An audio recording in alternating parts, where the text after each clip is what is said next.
Terbuka. Juga yang saya hormati Ibu Insinyur Iswari Ratna Astuti selaku Kepala Balai Riset Pemulihan Sumber Daya Ikan, juga kepada yang terhormat Ibu Dr. Elizabeth Nopi Kusmaningrum SSI dan SSI FSI selaku Kaprodi Biologi Universitas Terbuka. Juga kepada Bapak Ibu serta rekan-rekan peserta webinar BioConnect seri 1 di pagi hari ini. Baik, sebelumnya izinkan saya, Philemon Manuel Sinyo. Di sini saya akan bertugas sebagai Master of Ceremony dalam kegiatan webinar ini. Dalam kegiatan webinar ini merupakan salah satu kolaborasi yang luar biasa antara Prodi Biologi FSD Universitas Terbuka bersama Balai Riset Pemulihan Sumber Daya Ikan. Pada kegiatan webinar pagi hari ini juga, kita akan mengupas tuntas sebuah fenomena penting di perairan kita dengan tema yang sangat menarik dan juga mungkin sangat sesuai dengan kondisi perairan di kita, yaitu tentang ancaman di balik air tenang ikan asing berpotensi invasif dan strategi pengendalian dampaknya di perairan darat Indonesia. Seperti kita ketahui bahwa Indonesia ini merupakan negara yang kaya akan sumber daya alamnya, termasuk juga sumber daya alam yang ada di perairan kita. Dan termasuknya itu salah satu ikan-ikan lokal yang merupakan ikan asli dari negara kita ini. Namun, saat ini kita paham, jika keberadaan ikan asli dari negara kita ini tuh sedang mengalami kendala, yaitu dengan kehadiran ikan-ikan asing atau ikan invasif yang berasal dari luar negara kita. Maka dari itu, melalui kegiatan webinar ini, dapat diharapkan Bapak Ibu serta rekan-rekan peserta webinar dapat mengambil ilmu yang bermanfaat serta juga dapat mendapatkan pemahaman tentang ikan asing yang berpotensi untuk merusak keberadaan ikan lokal yang ada di Indonesia ini. Baik, sebelum masuk ke acara inti, izinkan saya untuk menyampaikan susunan acara pada kegiatan webinar ini. Untuk acara pertama, yaitu ada pembukaan, lalu untuk berikutnya ada sambutan-sambutan, lalu sebelum memasuki ke acara inti, itu ada sesi foto bersama,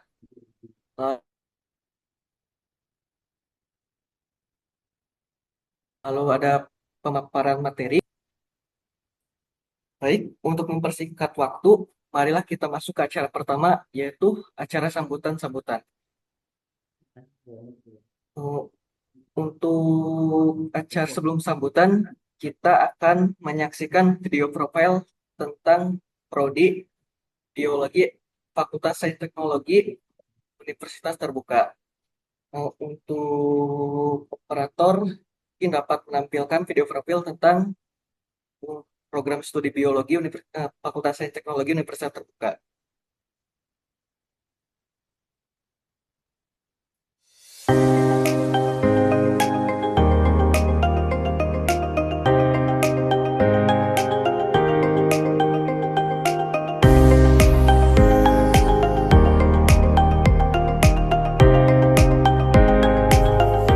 The rapid development of information technology and the openness of information in the current digital era demand continuous adaptation to the progress of time. The undergraduate program in biology at Universitas Terbuka is designed to meet the high demand for human resources, particularly skills related to the sustainable utilization, management, and conservation of biodiversity resources. It was established in 1996 under the management of the Faculty of Science and Technology. Accredited with an excellent status, the biology program at Universitas Terbuka offers various learning facilities, including instructional modules.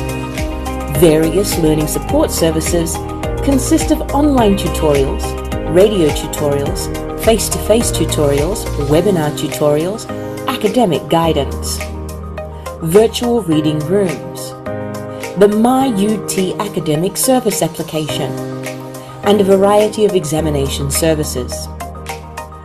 The geographical diversity of the student population, reaching across the entire Indonesia, coupled with the unique geographical characteristics of each region, positions the biology program at Universitas Terbuka to potentially produce graduates with distinct characteristics, including the ability to explore the potential of biodiversity while prioritizing its management and utilization based on relevant technology and local wisdom. Becoming individuals characterized by politeness, courtesy, activeness, innovation, competitiveness, and optimism. Possessing digital literacy, high self-reliance, and the ability to collaborate with anyone professionally. Students in the biology program at Universitas Terbuka have achieved excellent academic and non-academic accomplishments. They actively participate in various extracurricular activities, community service, as well as national and international level research and scientific publications. As committed graduates, they are ready to actualize themselves in community life. The biology program at Universitas Terbuka also collaborates in research and publication with various leading partner universities. Additionally, it conducts laboratory and fieldwork practicums with partner universities spread across Indonesia, aiming to build a Universitas Terbuka towards becoming a world-class university. The biology program at Universitas Terbuka has produced top graduates with opportunities for employment in various biology-related fields such as environmental conservation, agriculture, fisheries, education, agribusiness, health, food, forestry, laboratory, and various other fields. The philosophy of the biology program at Universitas Terbuka reflects a strong commitment to the utilization, management, and preservation of biodiversity resources in Indonesia. We believe that a robust and in-depth understanding of life at various levels, from cellular to ecosystem levels, is the key to optimizing the sustainable utilization of natural resources while maintaining the balance and preservation of ecosystems. With this philosophy, we hope that graduates of the biology program at Universitas Terbuka can contribute to becoming leaders in their field, leading innovation and playing an active and creative role in solving various complex problems related to the utilization, management, and preservation of biodiversity resources in Indonesia.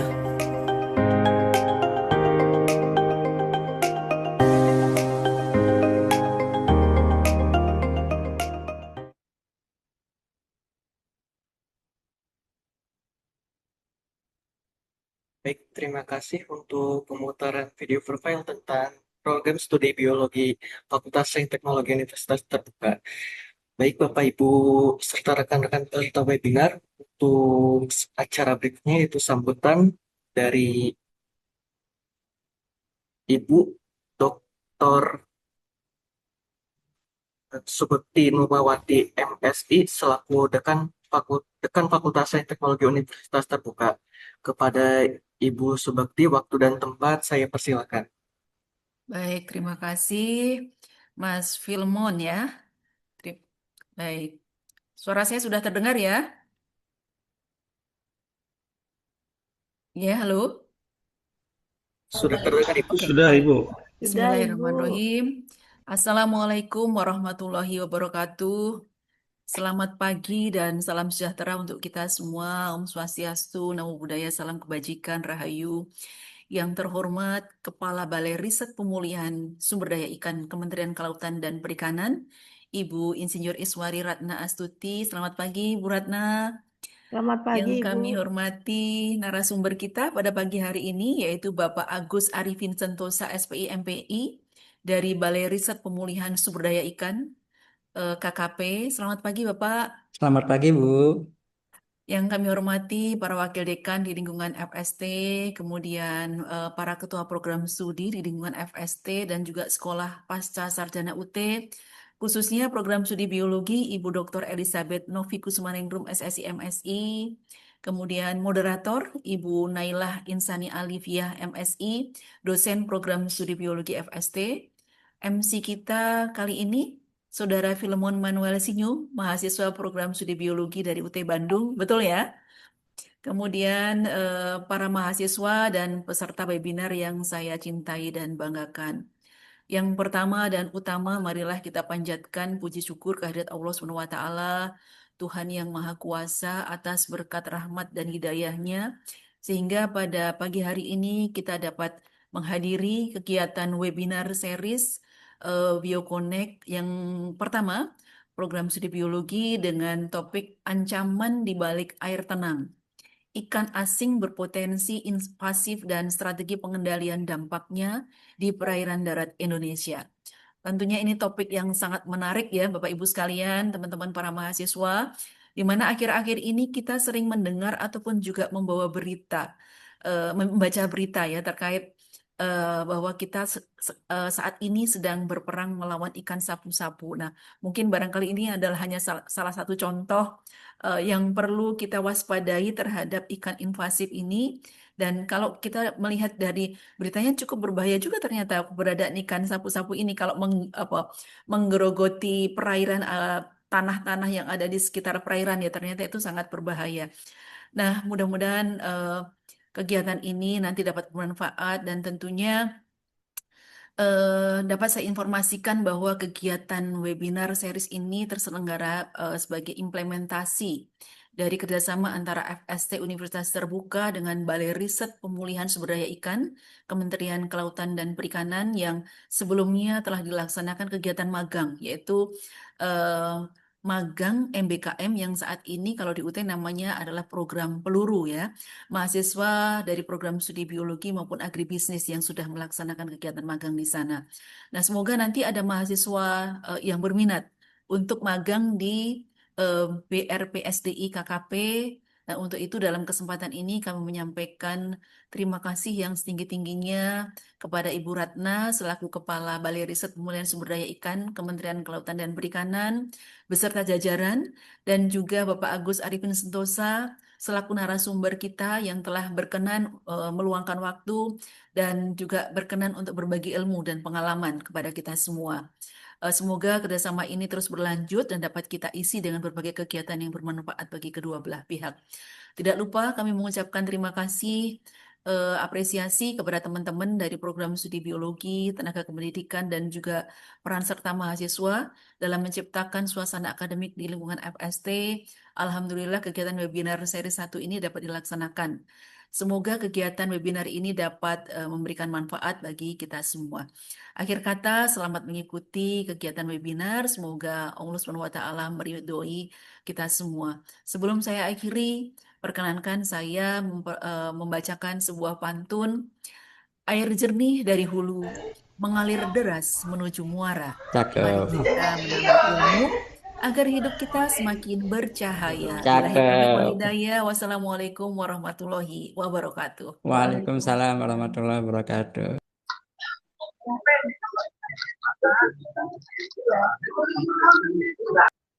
Terima kasih kepada Ibu Dr. Subekti Nurmawati untuk sambutannya selaku Dekan Fakultas Sains Teknologi Universitas Terbuka. Juga terima kasih untuk pantun yang sudah diberikan pada kegiatan webinar pada pagi hari ini. Baik, untuk sambutan selanjutnya yang akan disampaikan oleh Ibu Insinyur Iswari Ratna Astuti selaku Kepala Balai Sumber Riset Pemulihan Sumber Daya Ikan. Kepada Ibu Iswari Ratna Astuti, waktu dan tempat saya persilahkan. Baik, terima kasih Mas MC ya. Bismillahirrahmanirrahim. Assalamualaikum warahmatullahi wabarakatuh. Waalaikumsalam warahmatullahi wabarakatuh. Salam sejahtera untuk kita semua. Yang terhormat Dekan Fakultas Sains dan Teknologi Universitas Terbuka Ibu Dr. Subekti Nurmawati, Kemudian yang kami hormati Ketua Prodi Biologi Fakultas Sains dan Teknologi, Ibu Dr. Elizabeth Novi Kusumaningrum. Kemudian yang kami hormati para dosen serta staf pengajar, moderator serta narasumber kita hari ini, Bapak Agus Arifin, MSI, dan seluruh peserta webinar yang berbahagia. Puji syukur, marilah kita panjatkan kehadirat Allah Subhanahu wa Ta'ala, Tuhan yang Maha Esa, atas segala limpahan karunia-Nya pada hari ini kita bisa bersama-sama hadir dalam acara webinar Biologi BioConnect seri pertama Prodi Biologi Fakultas Sains dan Teknologi Universitas Terbuka. Kalau tadi Ibu membawakan pantun, saya juga mohon izin. Pagi-pagi sarapan bubur ayam, makannya Ya, di bawah pohon jati. Selamat pagi peserta webinar yang budiman, terima kasih sudah hadir di sini bersama kami. Nah, Bapak dan Ibu, webinar kali ini merupakan bagian dari implementasi perjanjian kerjasama antara BRPSDI dan Fakultas Sains dan Teknologi Universitas Terbuka yang telah ditandatangani pada bulan Februari tahun 2026 dengan fokus peningkatan kapasitas sumber daya manusia di bidang kelautan dan perikanan melalui optimalisasi pemanfaatan sumber daya. Kami mengucapkan apresiasi dan terima kasih kepada Dekan Fakultas Sains dan Teknologi Universitas Terbuka beserta jajarannya atas kerjasama yang baik dan juga terima kasih kepada narasumber kita hari ini, Bapak Agus Arifin Sentosa, yang merupakan instruktur madya di BRPSDI. Terima kasih juga atas kehadiran peserta webinar semuanya dari berbagai daerah, di mana ini menunjukkan semangat kebersamaan kita dalam memajukan ilmu pengetahuan dan menjaga kelestarian sumber daya perairan di Indonesia. Tema yang diangkat hari ini yaitu ancaman di balik air tenang, ikan asing berpotensi invasif, dan strategi pengendalian dampaknya di perairan darat Indonesia sangat relevan dengan kondisi aktual saat ini. Perairan darat kita menyimpan keanekaragaman hayati luar biasa, namun juga menghadapi ancaman serius dari spesies ikan introduksi yang berpotensi invasif. Kehadiran ikan asing yang tidak terkendali dapat mengganggu ekosistem, menekan populasi ikan lokal, bahkan berdampak pada kehidupan sosial ekonomi masyarakat nelayan. Bapak dan Ibu, webinar ini merupakan langkah strategis dalam edukasi publik mengenai ancaman biologi, khususnya bagi kelestarian hayati di perairan darat. Ada beberapa hal yang perlu menjadi perhatian kita. Yang pertama adalah urgensi pengendalian spesies invasif asing, di mana Indonesia memiliki keanekaragaman hayati yang tinggi, namun saat ini terancam oleh keberadaan ikan invasif. Ikan-ikan ini seringkali masuk melalui pelepas liaran oleh masyarakat yang tidak memahami akan dampaknya. Kemudian, spesies invasif asing juga berdampak secara ekologis dan ekonomi. Sebagai contoh, kehadiran spesies tersebut seperti red devil ataupun peacock bass yang ada di beberapa waduk seperti Waduk Jatiluhur dapat menyebabkan penurunan populasi ikan asli atau endemik karena persaingan makanan atau predasi. Secara ekonomi, hal ini merugikan nelayan lokal karena tangkapan ikan bernilai ekonomi tinggi menjadi berkurang drastis. Kemudian selanjutnya bahwa penting untuk mengingatkan kembali adanya regulasi, yaitu Permen KP nomor 19 tahun 2020 yang melarang pemasukan, pembudidayaan, peredaran, serta pengeluaran jenis ikan yang membahayakan atau merugikan. Kemudian kami BRPSDI tentunya mempunyai peran strategis, di mana saat ini berfokus pada pengembangan SDM. Nah, melalui webinar ini kita ingin mencetak calon-calon agen perubahan dari masyarakat, khususnya dari mahasiswa, yang mampu mengedukasi masyarakat luas agar tidak sembarangan melepas liarkan ikan-ikan non-lokal ke perairan umum. Selanjutnya saya mengucapkan selamat melaksanakan webinar. Mari kita jadikan webinar ini sebagai momentum untuk meningkatkan kesadaran dan komitmen bersama dalam melindungi ekosistem perairan darat di Indonesia. Semoga ilmu yang kita peroleh hari ini dapat menjadi bekal dalam merumuskan kebijakan penelitian, dan juga aksi nyata di lapangan. Dengan semangat ekonomi biru untuk Indonesia Emas, mari kita wujudkan pengelolaan sumber daya ikan yang berkelanjutan demi generasi yang akan datang. Selanjutnya, kita tutup juga dengan pantun. Jalan-jalan ke Surabaya, pulangnya beli pepes ikan betutu. Cukup sekian dari saya. Izin pamit undur diri dulu. Terima kasih. Wabillahi taufiq wal hidayah. Wassalamualaikum warahmatullahi wabarakatuh.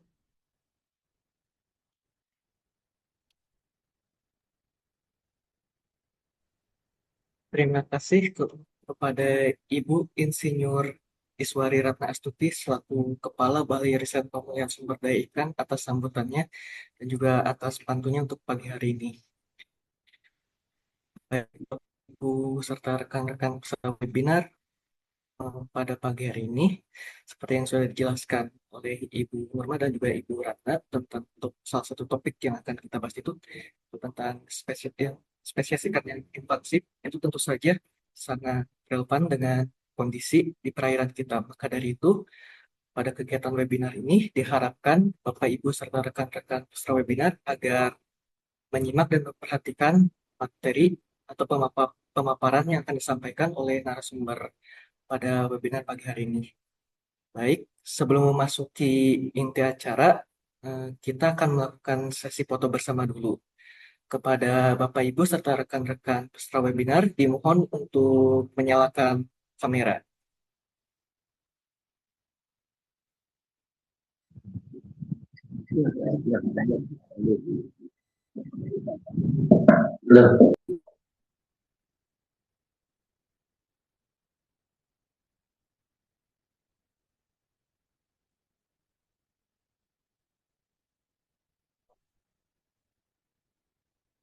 Baik, di sini saya akan memberi aba-aba untuk pengambilan sesi foto.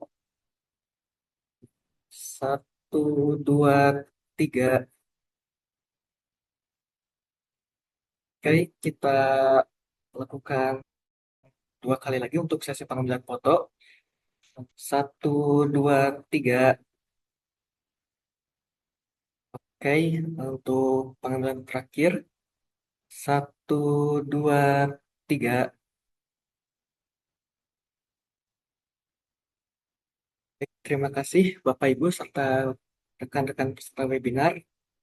Untuk berikutnya yaitu kita akan memasuki sesi inti di mana itu ada pemaparan materi yang akan disampaikan oleh narasumber kita yaitu Bapak Agus Arifin Sentosa SPI MPI. Sebelum memasuki inti pemaparan, izinkan saya untuk memperkenalkan moderator yang akan membantu jalannya kegiatan pemaparan materi serta kegiatan sesi tanya jawab atau diskusi ini, yaitu untuk moderator yang akan bertugas itu Ibu Nailah Insani yang selaku dosen prodi biologi Fakultas Teknologi Universitas Terbuka. Untuk selanjutnya di sesi pemaparan materi saya serahkan kepada moderator. Baik, terima kasih Mas Filemon Manuel Sinyo sebagai MC pada kegiatan hari ini. Izin saya buka. Assalamualaikum warahmatullahi wabarakatuh. Selamat pagi dan salam sejahtera bagi kita semua. Yang saya hormati Ibu Dr. Subukti Nurmawati MSI selaku Dekan Fakultas Sains dan Teknologi Universitas Terbuka. Yang saya hormati Ibu Insinyur Iswari Ratna Astuti selaku Kepala Balai Riset Pemulihan Sumber Daya Ikan Kementerian Kelautan dan Perikanan.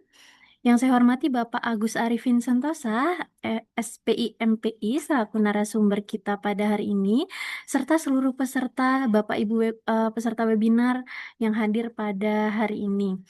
Perkenalkan, saya Naila Insani Alivia yang pada kesempatan kali ini bertugas sebagai moderator. Senang sekali rasanya diberikan kesempatan sebagai moderator dalam kegiatan yang sangat menarik ini. Bapak Ibu peserta webinar yang saya hormati, pada kesempatan kali ini kita akan mengikuti pemaparan materi dalam kegiatan BioConnect seri 1 webinar biologi dengan tema Ancaman di Balik Air Tenang, Ikan Asing Berpotensi Invasif dan Strategi Pengendalian Dampaknya di Perairan Darat Indonesia. Sebelum memasuki sesi pemaparan materi, izinkan saya membaca profil singkat narasumber kita pada hari ini. Narasumber kita, Bapak Agus Arifin Sentosa, SPI MPI, lahir di Yogyakarta pada tanggal 27 Januari 1986 dan saat ini bertugas di Balai Riset Pemulihan Sumber Daya Ikan, Kementerian Kelautan dan Perikanan dengan pangkat golongan pembina 4A.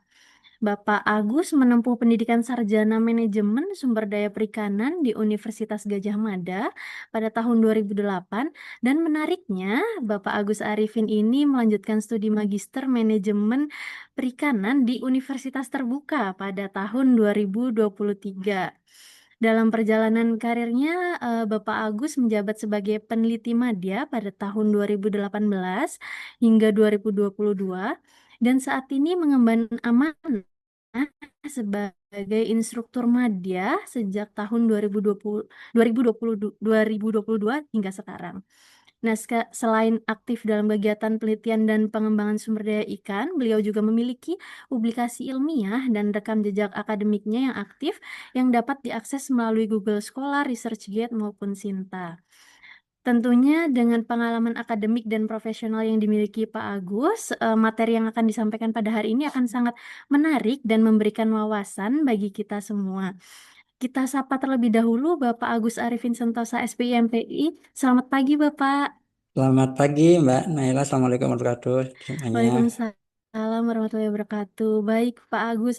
Mohon izin Bapak, mungkin karena nanti ada keterbatasan waktu, izin apabila nanti saya reminder apabila pemaparan materi tersisa 5 menit lagi ya Bapak. Silakan Bu. Baik, terima kasih Pak Agus. Tanpa perlu berlama-lama lagi, Bapak Ibu, kita langsung saja masuk ke materi pemaparan kegiatan kita dengan judul Ancaman di Balik Air Tenang, Ikan Asing Berpotensi Invasif dan Strategi Pengendalian Dampaknya di Perairan Darat Indonesia. Kepada Bapak Agus Arifin Sentosa, SPI MPI, waktu dan tempat kami persilahkan. Baik, terima kasih Mbak Naila atas kesempatannya. Mohon izin share screen. Assalamualaikum warahmatullahi wabarakatuh. Selamat pagi, salam sejahtera untuk kita semua. Apakah sudah tampak Mbak? Bapak Ibu semuanya? Sedang proses, Bapak. Oh ya, sebentar. Baik, sudah Sudah tampak. ya. Oke. Baik, terima kasih. Assalamualaikum warahmatullahi wabarakatuh. Selamat pagi. Pada kesempatan ini saya diberi kesempatan dari Fakultas Sains dan Teknologi UT untuk menjadi yang pertama dalam webinar ini terkait BioConnect seri 1. Sebelumnya terima kasih kepada Ibu Dekan, Bu Subik Nurmati, dan Ibu Kaprodi Biologi dan rekan-rekan dari Prodi Biologi FSD UT semua yang telah memberikan kesempatan kepada saya untuk sedikit berbagi informasi, sharing dengan teman-teman dari UT dan dari rekan-rekan semua dari di luar UT juga gitu. Ya alhamdulillah tadi disampaikan oleh Mutara, alhamdulillah saya memang alumni dari UT juga, jadi ini berasa seperti kembali ke rumah sendiri gitu dengan adanya acara ini gitu. Baik, langsung saja saya memberikan materi. Nanti mohon ini ya Mbak Moderator ya, kalau misalnya saya ini tolong diberi waktu Mbak ya, diberi reminder ya Mbak ya. Baik, Takutnya siap, kelamaan. Bapak. Ya, saya diberikan kesempatan dari panitia untuk menyampaikan hingga pukul 11:30, tapi mungkin bisa lebih cepat juga terkait ancaman di balik air tentang ikan asing berpotensi invasif dan strategi pengendaliannya dampaknya di perairan darat Indonesia gitu. Jadi memang mengapa kami mengambil tema ini, karena memang pada akhir-akhir ini kita cukup masif ya mendengar berita dari media massa yang akhir-akhir ini yang terkenal di Jakarta ya terkait invasi sapu-sapu di Sungai Ciliwung, walaupun memang sebenarnya itu sudah lama, mungkin karena viral saja sehingga itu berita itu kita menjadi aware dengan hal itu gitu. Baik, untuk outline presentasi ini kita di sini akan selama kurang lebih 30 menit lebih kita akan sharing terkait biodiversitas ikan air tawar Indonesia, lalu ada apa itu introduksi ikan, lalu ada bagaimana ikan asli atau introduksi itu menjadi invasif, dampaknya, serta bagaimana strategi pengelolaannya. Baik, yang pertama kita membahas tentang biodiversitas ikan air tawar di Indonesia. Jadi ini mungkin relevan dengan prodi biologi ya. Jadi karena memang berbicara terkait keanekaragaman makhluk hidup di Indonesia gitu. Jadi memang karena di sini ruang lingkupnya kita keanekaragaman di perairan darat. Jadi sebelumnya mungkin beberapa orang yang belum memahami bahwa definisi perairan darat itu adalah perairan yang di situ adalah air tawar gitu. Jadi oleh ahli etnologi di Indonesia di situ didefinisikan jadi semua perairan yang ada di atas pasang laut tertinggi. Jadi mulai muara itu masih dihitung perairan darat hingga ke lereng gunung di situ. Jadi di mana di situ ada air baik mengalir atau tergenang di situ disebut perairan tawar. Yang perairan darat yang mencakup sungai, danau, waduk, rawa dan lain sebagainya gitu. KKP sendiri di sini dia sudah memiliki apa namanya peraturan sendiri terkait perairan darat di dalam Permen KP nomor 9 tahun 2020 dengan nomenklatur perairan darat di Indonesia yang saat ini disebut perairan darat. Jadi memang kalau di Kementerian Kelautan Perikanan untuk pengelolaan perairan darat itu sebelumnya pernah ada istilah yang disebut perairan umum, terus ada perairan daratan dan perairan darat, walaupun secara terminologi bahasa Inggris tetap aja disebut inland fisheries gitu ya, tapi memang terjemahan bahasa Indonesianya memang berbeda-beda, tapi pada konsepnya itu saja gitu. Jadi di sini didefinisikan kalau perairan darat itu adalah perairan yang bukan milik perorangan atau korporasi yang diukur dari mulai garis pasang surut rendah air laut ke daratan gitu. Sama seperti yang tadi ya. Jadi memang di sini yang ditekankan adalah perairan yang bersifatnya bebas, common access, bukan perairan yang milik umum milik perorangan atau korporasi gitu. Di sini bisa sungai, danau, waduk, rawa, dan genangan air lainnya dan sumber daya yang dikelola oleh Kementerian Kelautan Perikanan adalah sumber daya ikan ya. Di sini perlu ruang lingkupnya mungkin perlu dipahami oleh teman-teman biologi semua ya. Jadi kalau dari teman-teman KKP berbicara tentang sumber daya ikan, yang disebut ikan itu adalah ikan menurut Undang-Undang Perikanan. Jadi bukan ikan kalau secara terminologi biologi kan ikan adalah Pisces ya. Tapi kalau di sini ikan adalah semua hewan yang hidupnya di air, hewan dan tumbuhan bahkan rumput laut pun disebut ikan juga. Jadi kalau apakah disebut moluska, reptil, amfibi, kalau dia sifatnya hidupnya di air, sebagian atau seluruhnya hidup di air itu disebut ikan. Jadi ada ketika di sini menyebutkan kata ikan, di situ adalah ikan secara bukan ikan Pisces saja, tapi sumber daya hewan air yang ada di perairan gitu ya, seperti itu. Lalu sebentar. Mungkin teman-teman sudah tahu ya, sudah pernah belajar waktu SMA atau mungkin waktu teman-teman yang kuliah. Jadi kalau di Indonesia itu sebaran biota atau organisme di Indonesia itu dibagi menjadi dua wilayah besar, yaitu bagian barat adalah paparan Sunda dan bagian timur adalah paparan Sahul gitu. Di situ di tengah-tengahnya itu yang uniknya di Indonesia ada daerah transisi yang dibatasi oleh garis semu yang dinamakan garis Wallacea atau garis Weber gitu. Dan dia yang ada di wilayah memiliki karakteristik yang hampir perpaduan antara ciri-ciri dari Asia ataupun Australia gitu, seperti itu.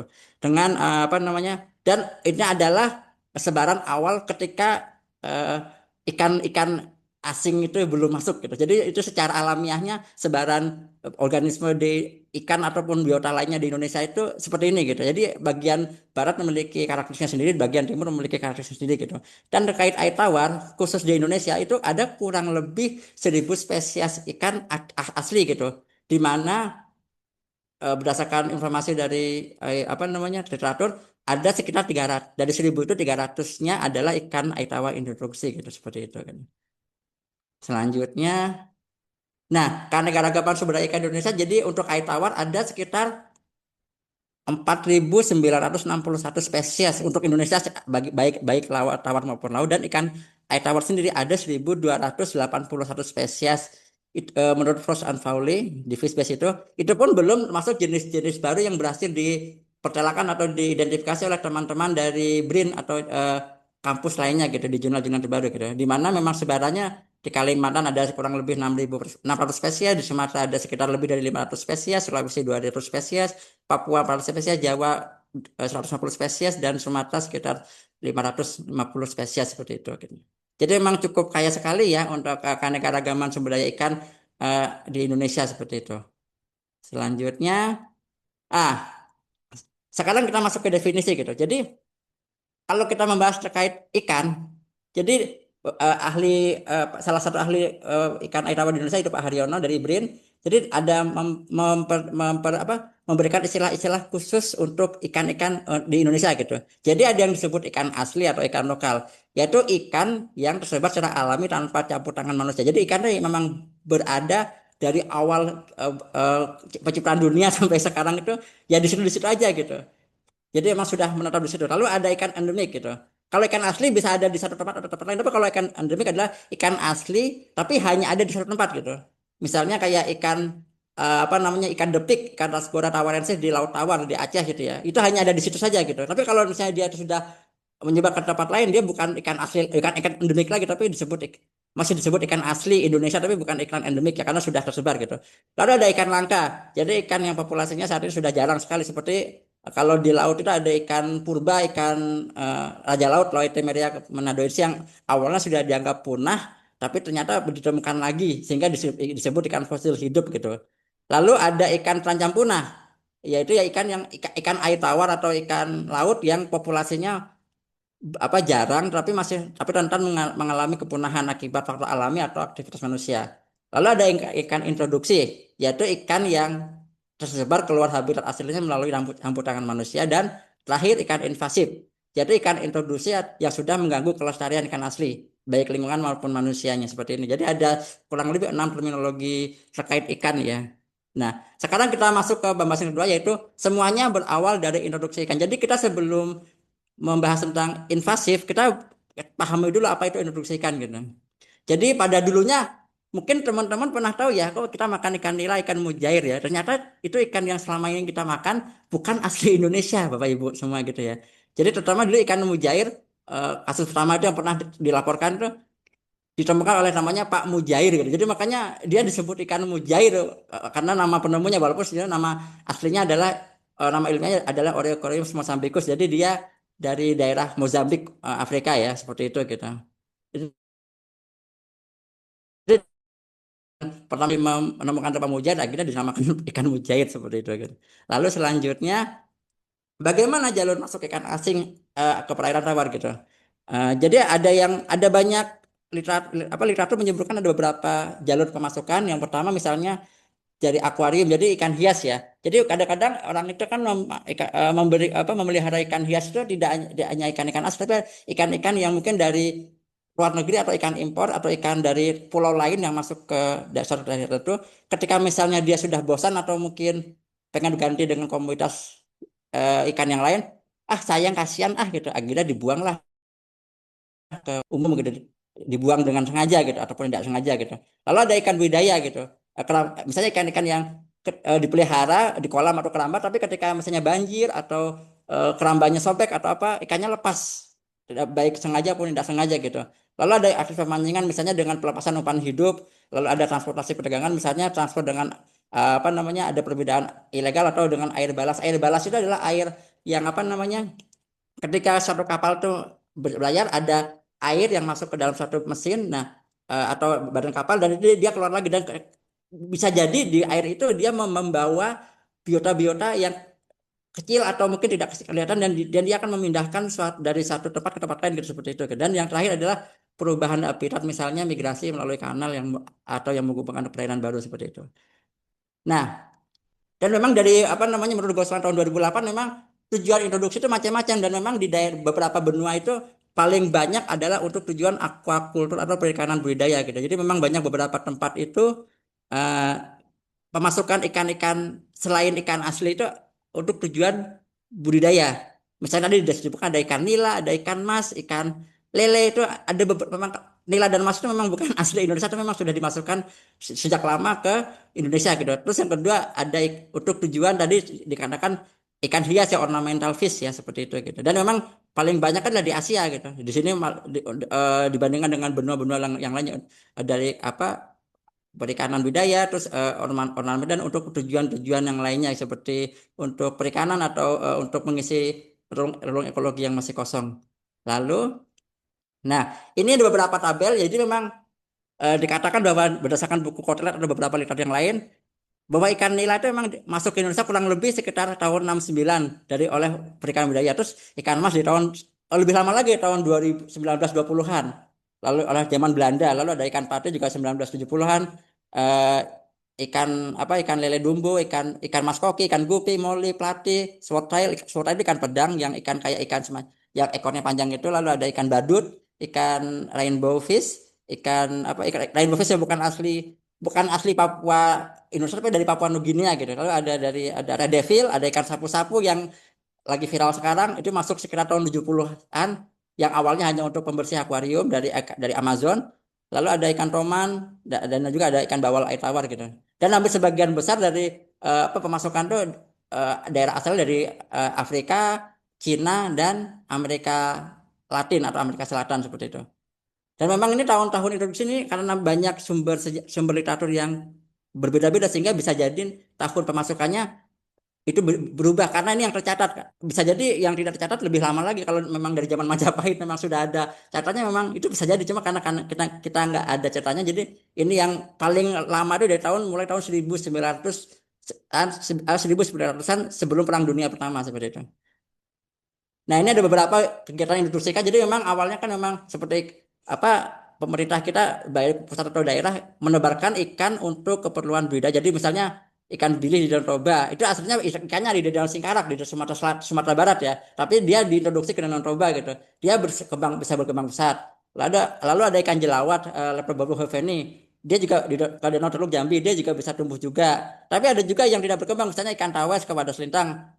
Itu tahun itu 2002 tidak berubah tapi nggak tahu kalau sekarang penelitiannya ada apa enggak gitu jadi memang beberapa kegiatan introduksi ikan itu ada yang berkembang ada yang tidak memang tergantung bisa ketahanan ikan itu sendiri ataupun dari kondisi lingkungan yang sesuai atau tidak sesuai gitu seperti itu.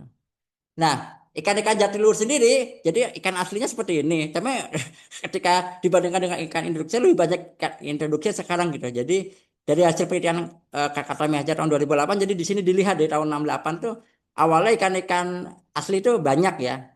Tapi makin ke sini makin sedikit.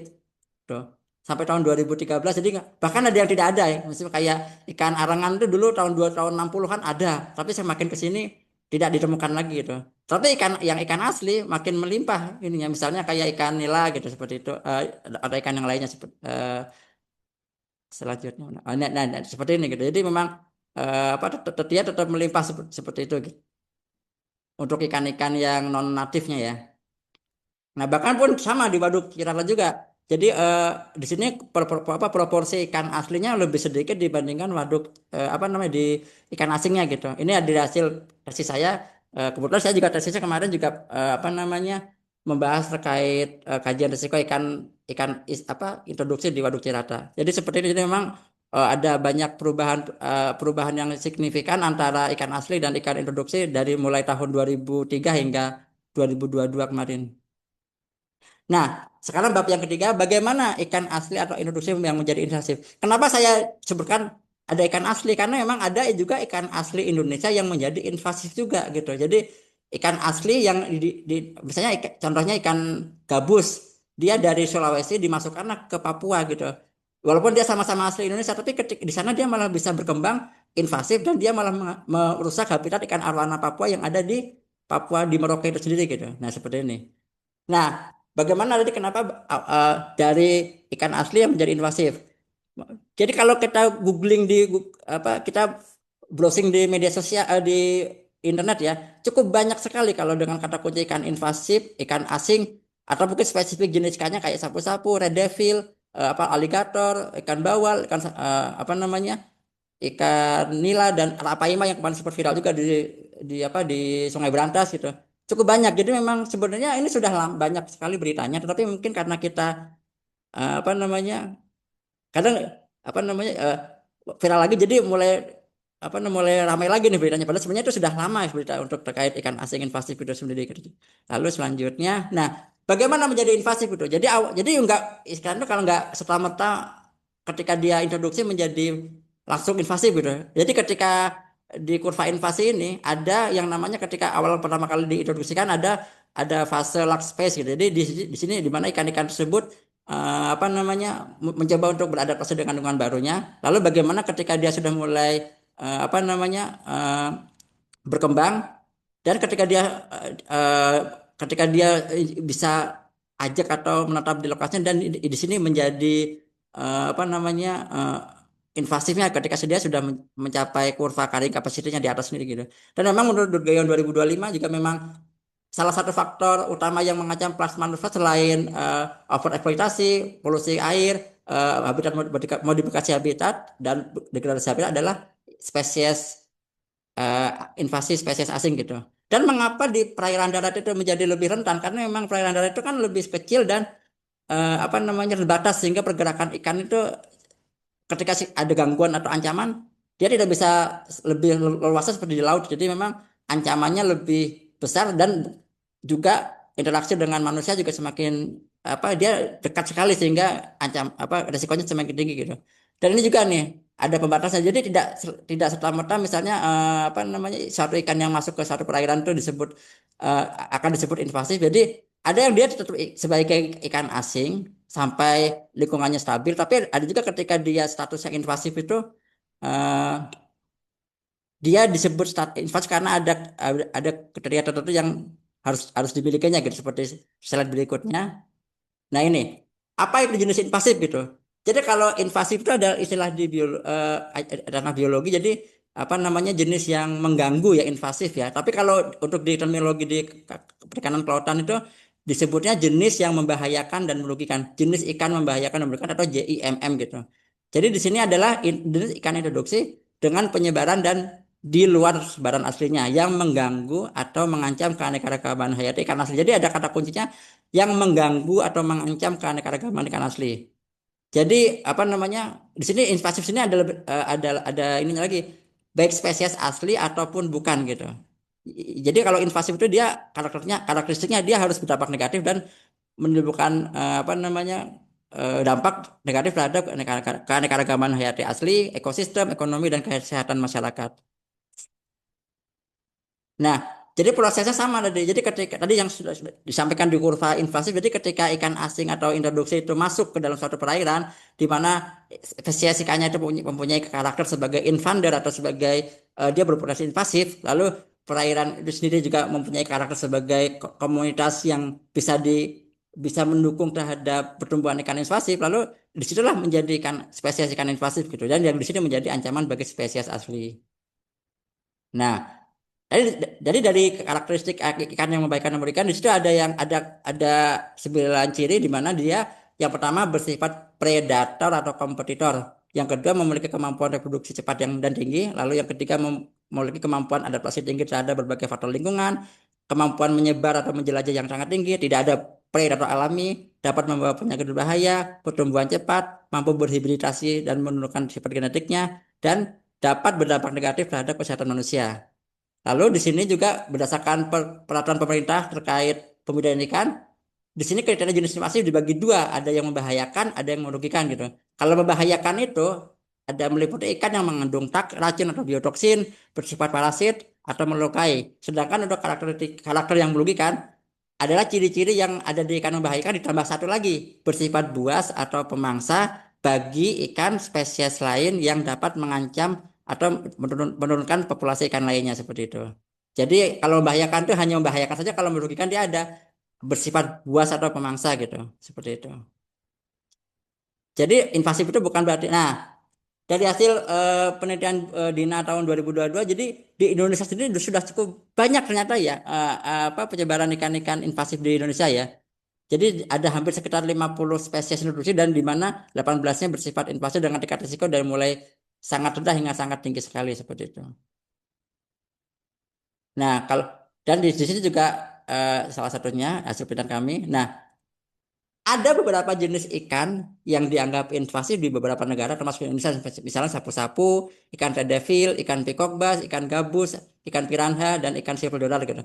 Jadi tidak hanya di Indonesia, misalnya ikan sapu-sapu juga dia dianggap invasif di Malaysia, Singapura, Thailand, Amerika, Australia gitu. Red devil juga sama gitu. Tapi ada juga ikan invasif yang dia dianggap invasif di apa di negara lain tapi tidak di Indonesia. Misalnya nih. Nah, ikan nila, ikan mas, ikan lele. ikan patin, ikan gabus, dan beberapa ikan lainnya. Jadi di beberapa negara itu ada dianggap invasif, tapi tidak di Indonesia. Karena kenapa? Karena memang disengaja dimasukkan untuk komunitas budidaya gitu. Jadi misalnya kalau kita baca berita di Australia, Australia itu perlu mengeluarkan sekitar dana 15 triliun untuk menanggulangi biaya ikan mas di Australia aja. Coba kalau ikan masnya itu dikirim ke Jawa Barat lah, itu habis itu bisa buat pepes ya. Tapi ternyata karena masyarakat sana tidak suka terhadap ikan mas sehingga pemerintah sedikit kewalahan untuk menanganinya itu. Jadi memang kebanyakan ikan-ikan yang invasif di negara yang tidak di Indonesia itu karena memang preferensi masyarakatnya dia suka terhadap ikan itu sehingga dicari. Sedangkan kalau di luar negeri dia dianggap hama sehingga makanya dianggap sebagai invasif seperti itu.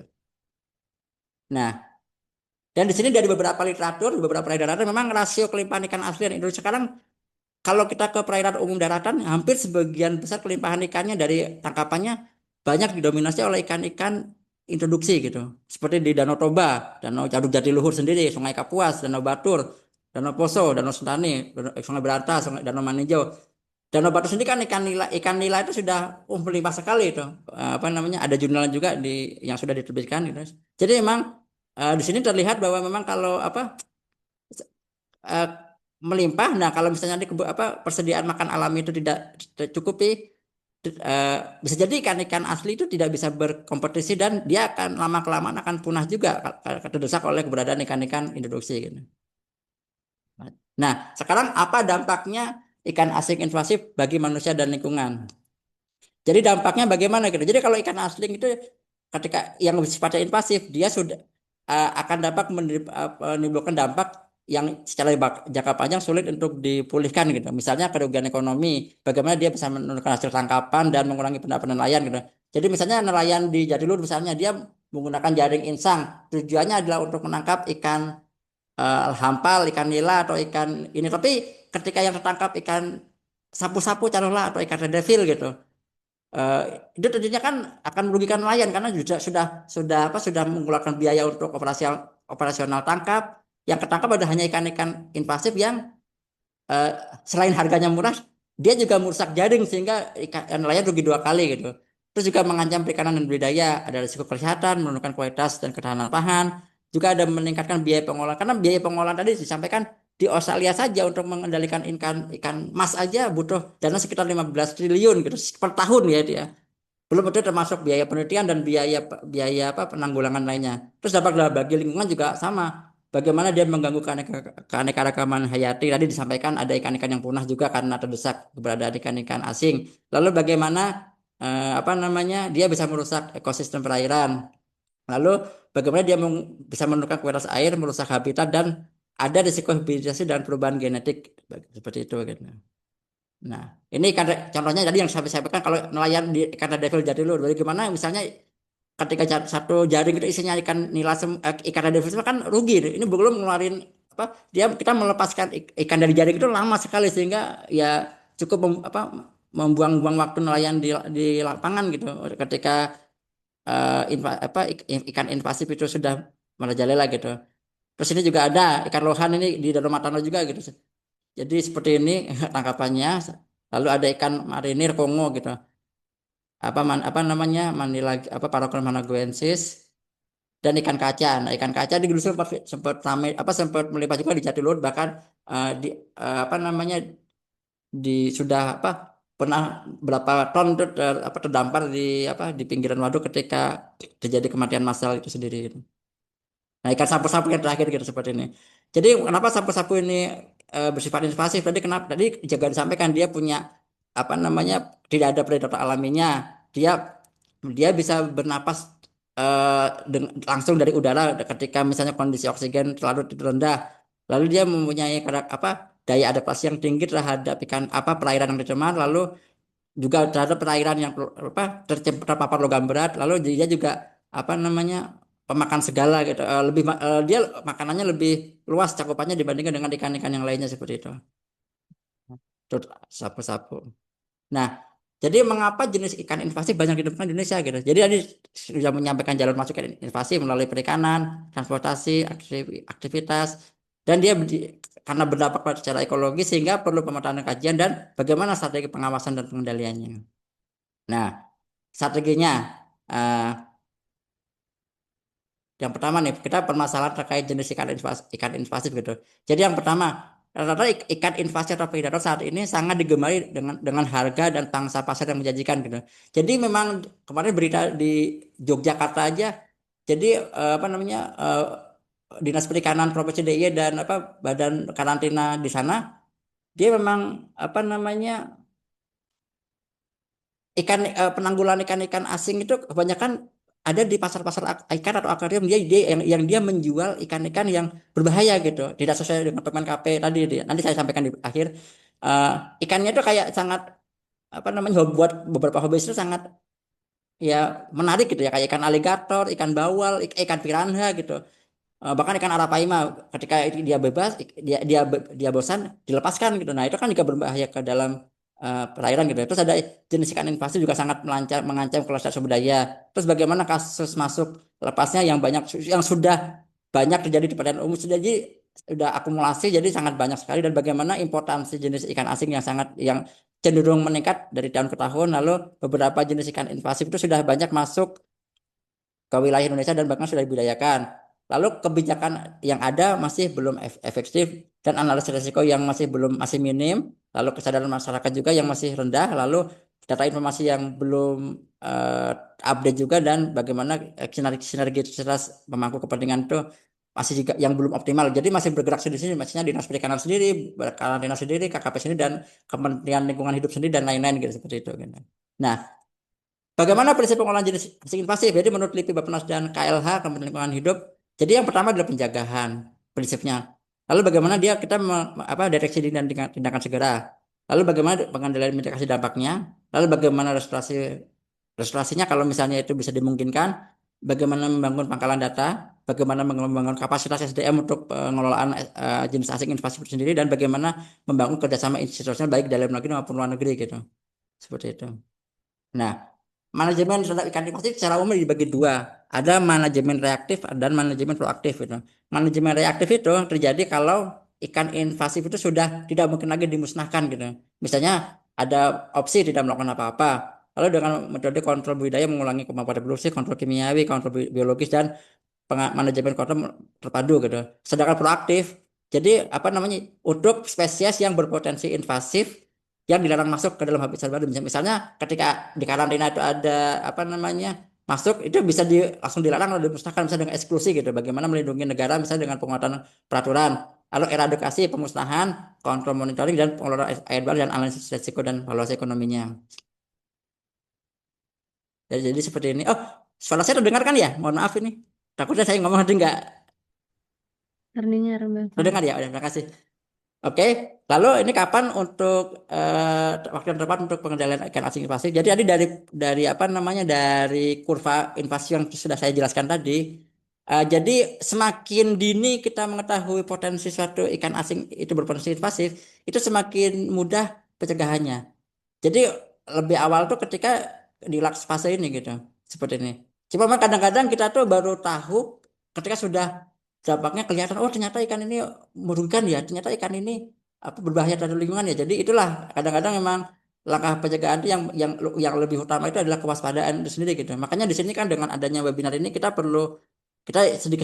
sedikit banyak apa namanya menjadi paham bahwa ternyata rasa kasihan kita terhadap ikan asing yang dari ikan hias kita itu ketika kita buang ke perairan itu ternyata justru rasa kasihan kita itu malah berdampak negatif lebih besar terhadap lingkungan sekitar gitu, seperti itu.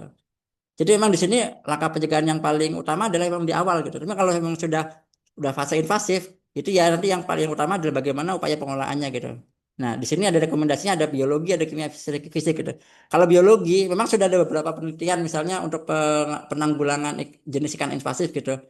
Tapi memang kelemahannya memang sulit dikendalikan gitu. Lalu ada kimia, kalau bahan kimia itu takutnya jadi mencemari atau apa namanya target yang mau dimusnahkan itu malah dia juga ikut memusnahkan jenis yang lainnya gitu. Dan secara fisik itu juga penangkapan memang apa namanya masih kelemahannya memang efektivitasnya masih rendah, tapi memang ada beberapa kalau dia ditangkap secara terus menerus, nanti insya Allah mungkin secara lama-lama ikan itu akan habis gitu. Intinya kalau ikan asing itu eh, biologi kimia fisik untuk saat ini fisik yang masih bisa direkomendasikan. Kalau untuk kimia biologi harus hati-hati juga. Takutnya kan kalau biologi misalnya kita memasukkan predator ikan, misalnya predator ikan A gitu. Takutnya si predator itu juga justru malah menjadi invasif juga ke depan gitu seperti itu. Selanjutnya, nah seperti ini ada manajemen risiko. Jadi bagaimana evaluasi risikonya, lalu ada implementasinya, ada monitoring, ada kebijakannya bagaimana, dan terakhir kaji ulang bagaimana kebijakan atau penanganan ikan invasif yang ada di satu wilayah itu sudah diterapkan atau belum gitu. Dan ini kita kan di BRPSD tahun 2016 pernah penelitian di Danau Matano, di mana di sana Danau Matano itu salah satu danau terdalam di dunia, yang di situ banyak ikan endemik, tapi di situ juga banyak ada serangan ikan-ikan rohan dan sapu-sapu gitu.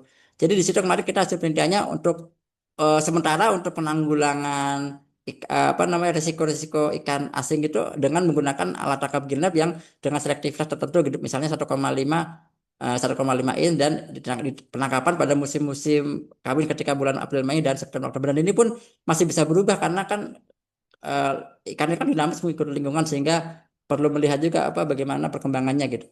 Lalu yang kedua dicerita juga di situ juga dilihat ikan Oscar, Golsom, Mas, Nila, Marinir, di mana ikan Oscar atau Red Devil ini juga memiliki risiko yang tinggi gitu sahabat saat ini. Dan kemarin juga kalau teman-teman lihat di YouTube ya, kemarin ada tayangan di ya saya sebut namanya Trans 7, memang itu sangat menimpa sekali di Cirata gitu. Sebelumnya di Cirata juga cuma ada kasus ikan piranha yang ternyata ikan bawal air tawar gitu. Jadi memang kadang-kadang masyarakat juga harus viral dulu baru ngeh gitu ketika ada ancaman ikan asing invasif seperti itu. Nah, KKP sendiri sudah mengidentifikasi bagaimana risiko kegiatan pemanfaatan ikan berbahaya.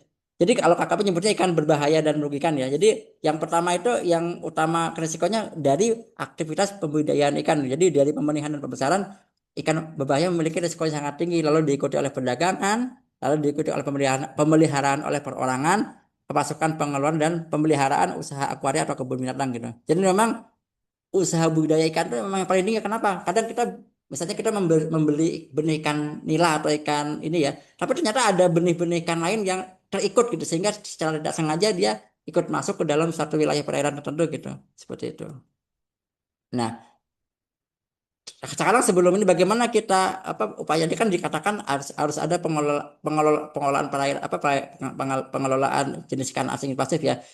Memang Indonesia mau nggak mau, suka nggak suka, harus juga ikut mengelola ikan asing invasif. Karena apa? Indonesia sendiri sudah meratifikasi konvensi internasional terkait jenis asing invasif dalam CBD, Convention of Biological Diversity, dengan Undang-Undang Nomor 5 tahun 1994. Udah lama sekali ya. Jadi di situ Indonesia itu juga memiliki harus memiliki komitmen penuh terkait pencegahan introduksi jenis asing invasif, pengendalian, pemusnahan, dan penegakan hukum dan kerjasama terkait jenis asing invasif. Tidak hanya ikan, tapi juga tumbuhan dan lain sebagainya. Jadi ini eh, kita sudah punya landasan hukumnya dari konvensi nasional, dan yang terakhir pertemuan COP 015 di Kunming, Montreal. Dia ada 4 tujuan besar hingga tahun 2050, di mana dia istilahnya memastikan keutuhan biokonektivitas dan ketahanan semua ekosistem. Jadi memastikan pemanfaatan keanekaragaman hayati yang berkelanjutan. Terus dan yang terakhir adalah bagaimana upaya penanggulangan jenis asing invasif itu sendiri gitu. Di mana ada 23 target global untuk 2030, yang ini nanti bisa bisa dilihat di di Google. Ini menggantikan IC Biodiversity yang COP sebelumnya, yang yang juga sama untuk penanggulangan dampak negatif dari ikan asing invasif itu sendiri gitu. Di Indonesia turunannya sebenarnya. Oke. Jadi sudah ada aturan undang-undang yang terkait jenis sakit invasif gitu, dengan regulasi. Yang pertama undang-undang sudah ada Undang-Undang Nomor 21 tahun 2019 tentang karantina hewan, ikan, dan tumbuhan. Ini masih berlaku menggantikan undang-undang sebelumnya tahun 92 yang sudah dicabut. Lalu ada Undang-Undang Perikanan juga, karena ini konteksnya perikanan ya. Nomor 31 Jungto tahun nomor 45 tahun 2009 tentang perikanan juga masih berlaku. Tapi dan ada PP juga terkait pelaksanaannya gitu. Lalu ada peraturan menteri tadi yang disampaikan Ibu Ratna. Jadi ada yang utama untuk jenis-jenis ikan asing yang berbahaya yang sudah legal diundangkan itu yang masih berlaku merupakan Permen KP nomor 19 tahun 2020 tentang larangan pemasukan, pembudayaan, peredaran dan pengeluaran jenis ikan yang membahayakan dan atau merugikan. Jadi dia pakai terminologi jenis ikan yang membahayakan dan merugikan ke dalam dan dari wilayah pengolahan perikanan negara Republik Indonesia. Jadi seperti itu. Lalu ada Permen LHK dan lain sebagainya seperti itu yang terkait gitu. Juga ada keputusan-keputusan lainnya yang yang mendukung seperti itu. Misalnya kayak Keputusan Menteri Kelautan Perikanan terkait bagaimana cara pemasukannya, bagaimana kajian risikonya, analisis dan bagaimana pedoman pemeriksaan dan pemusnahannya seperti itu. Nah, seperti ini untuk yang lingkungan hidup di sini ada sekitar 16 spesies yang untuk yang di lingkup Kementerian Lingkungan Hidup dan Kehutanan sekarang berpisah lagi lingkungan hidup sendiri, kehutanan sendiri, dan yang KKP di sini ada dari di peraturannya ada 6 jenis ikan yang membahayakan, ada Piscesnya 3 jenis, Mollusca 1 jenis, amfibi 2 jenis. Sedangkan yang merugikan ada 75 jenis, di mana Pisces ada 68 jenis, Krustase 4 jenis, Mollusca 1 jenis, amfibi 1 jenis. Dan ini kemarin berdasarkan pembahasan yang terakhir memang bisa jadi banyak lagi jenis-jenis lain yang belum masuk gitu seperti itu. Dan ini yang adalah jenis-jenis yang sudah diidentifikasi sebelumnya gitu. Seperti ini misalnya, nah ini yang jenis-jenis yang membahayakan berdasarkan Permen KP gitu. Ini cuma sedikit, padahal kalau secara alamiah di alam kan masih banyak ya seperti itu. Cuma ini baru 6 jenis yang membahayakan, dan yang untuk yang merugikan di sini ada sekitar 75 jenis gitu. Dari mulai ikan, ada amfibi, ada udang gitu. Bahkan ini udang, nah tadi yang dikatakan kenapa ikan asli gitu ya. Udang air tawar kemarin saya dengan Bu Erni kan ikut penelitian juga, membantu penelitiannya beliau terkait lobster air tawar ya. Itu lobster air tawar itu dia asli dari Papua. Tapi ketika dia lobster dibawa ke Pulau Jawa, ternyata dia invasif gitu di sini, di Danau Lido, di Jatiluhur pernah ditemukan juga. Jadi memang Tapi kalau di Jatiluhur, alhamdulillah harga jualnya tinggi. Jadi populasinya nggak semakin meningkat. Lain kalau di Lido, di situ yang katanya tidak ada pemanfaatan sehingga dia melimpah dan harus bagaimana caranya untuk ditanggulangi seperti itu untuk lobster air tawar seperti itu. Nah, sebenarnya sanksinya cukup tegas ya, sampai 1 miliar ketika itu membudidayakan, dan sampai sampai 250 juta kalau sampai mengedarkan. Cuma terkadang di Indonesia itu ya sebegitulah. Tapi intinya aturan sanksi cukup tegas, dan di mana dari PSDKP atau Polair atau yang lain sudah beberapa banyak yang sudah sampai kasus di pengadilan dan sudah inkrah. Tapi ada juga yang masih belum gitu, karena memang ini kan denda maksimal ya, pidana paling banyak, sehingga itu bisa lebih kurang seperti itu.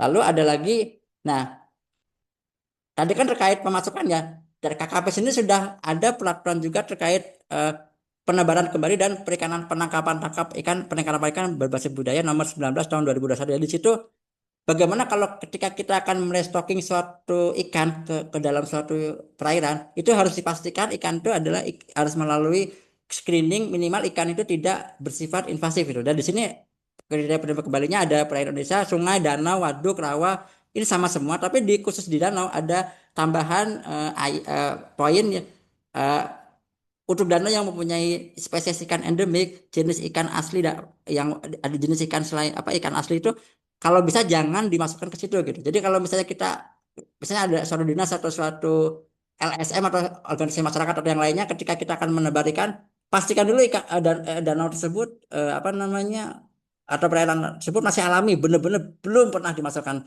Tapi kalau sudah kadung, misalnya kayak Jatiluhur ya sudah, memang sudah kadung rusak ya nggak apa-apa deh, tapi minimal jenis yang dimasukkan itu masih jenis yang masih memiliki nilai ekonomis tinggi, kayak nila, kayak ikan mas gitu, karena memang masyarakat nelayan menangkap itu untuk target tangkapannya seperti itu gitu. Intinya jangan menebar ikan di perairan darat yang masih alami atau yang di situ diduga ada jenis endemiknya. Nah, bagaimana di strateginya ini cukup sama seperti tadi, prinsip-prinsipnya hanya pengulangan saja. Jadi bagaimana penyusunan regulasinya sudah ada, bagaimana identifikasi dan data spesies sudah ada, bagaimana pencegahan. Nah, ini di sini pencegahan di pre-border sama at border. Di sini ada laporan karantina, terus bagaimana pengendaliannya, bagaimana membangun sistem informasi, pemetaan, edukasi dan sosialisasi, dan bagaimana kerjasamanya. Tadi sudah disampaikan sebelumnya. Dan langkah-langkah, jadi memang pendataan yang utama, dan terus analisis risiko, dan yang terakhir edukasi dan penanganan terhadap jenis invasif yang sudah melimpah. Di sini PSDKP sudah membuat bagannya seperti ini. Jadi memang di atas kertas cukup cukup bagus. Tapi memang pelaksanaannya memang perlu ada perlu ada istilahnya tikus karena memang kita kadang penanganan pengawasan terhadap jenis-jenis ikan asing itu apalagi masyarakat sudah cukup pintar jadi kadang-kadang kemarin teman yang PSDKP cerita dia harus menyamar dulu sebagai pembeli baru dia bisa tahu oh di situ ada penjualan akhirnya ketahuan lah malah kadang-kadang eh, misalnya mau mengawasi atau menangkap ya si pemilik itu sudah kadung melepaskan ikannya ke perairan umum jadi lebih lebih dua kali jadi memang agak simalakama tapi memang ini perlu perlu apa penanganan yang cukup baik namanya pendekatan soft soft pendekatannya humanis supaya jangan sampai istilahnya masyarakat tuh eh, tidak paham ternyata memang dia memelihara dampak memelihara ikan yang merugikan seperti itu gitu. Seperti ini. Nah, terus bagaimana cara cerdasnya untuk mengurangi jumlah spesies ikan asing gitu? Jadi selain penangkapan, jadi intinya gini, manusia tuh ikan itu tidak akan suatu hewan itu tidak akan melimpah ketika ada predatornya. Sama di sini kita bertanya manusia sebagai predator puncak ketika ikan-ikan itu dimanfaatkan maka nilainya tidak akan menjadi invasif tapi dia hanya statusnya sebagai ikan asing yang dimanfaatkan di satu perairan gitu seperti itu. Jadi bisa dengan penangkapan terarah atau berkelanjutan, kompetisi dalam budidaya terkendali, bagaimana pemanfaatan sebagai bahan produk, kampanye publik dan kolaborasi. Dan yang paling umum di masyarakat saat ini yang kalau kita ikuti webinar-webinar atau upaya penanganan dampak ikan asin selain penangkapan, kalau ditangkap buat apa gitu.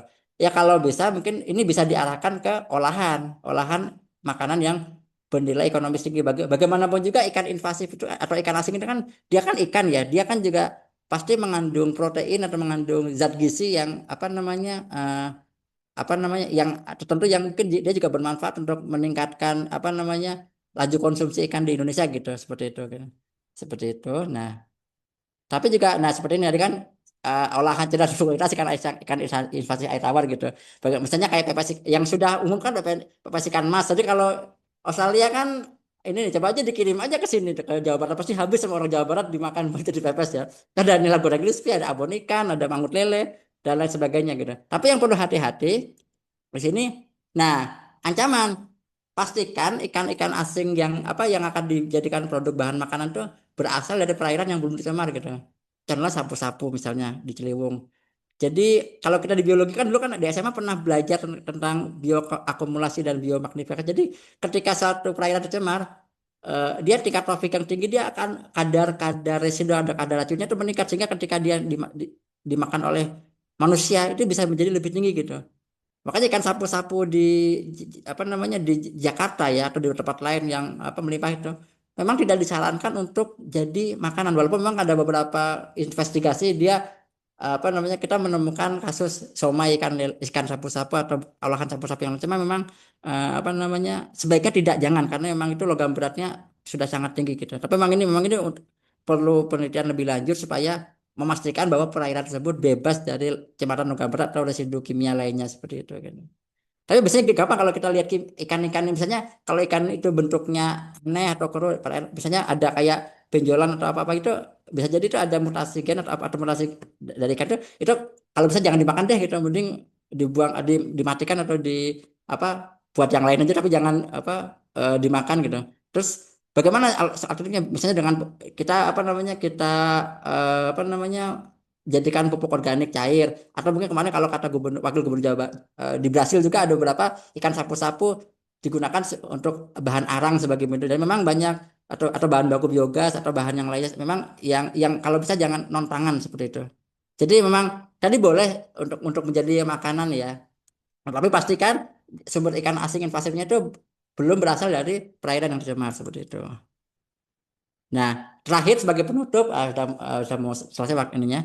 Bagaimana jadi kita perlu mengubah paradigma ya. Jadi pendekatan lama jadi sekarang jadi fokus pada sekarang kan fokus pada respon setelah invasi masuk. Jadi bagaimana pendekatan barunya pencegahan dini. Jadi kan disampaikan kalau kita pencegahan itu kan pada fase lak ya. Jadi ketika ikan itu masuk itu ketika masih bisa ditangani itu malah lebih baik dibandingin kalau ketika sudah invasif gitu. Misalnya dengan apa? Kalau kalau untuk penelitian misalnya kalau untuk perairan dengan eDNA atau apa gitu, misalnya di situ ketahuan, oh di sini pernah ada ikan ini, harus hati-hati tuh. Terus juga di karantina ketika ada pemasukan jenis-jenis baru yang ini kira-kira berbahaya, ya sebaiknya segera apa namanya dikarantina atau dimusnahkan seperti itu gitu.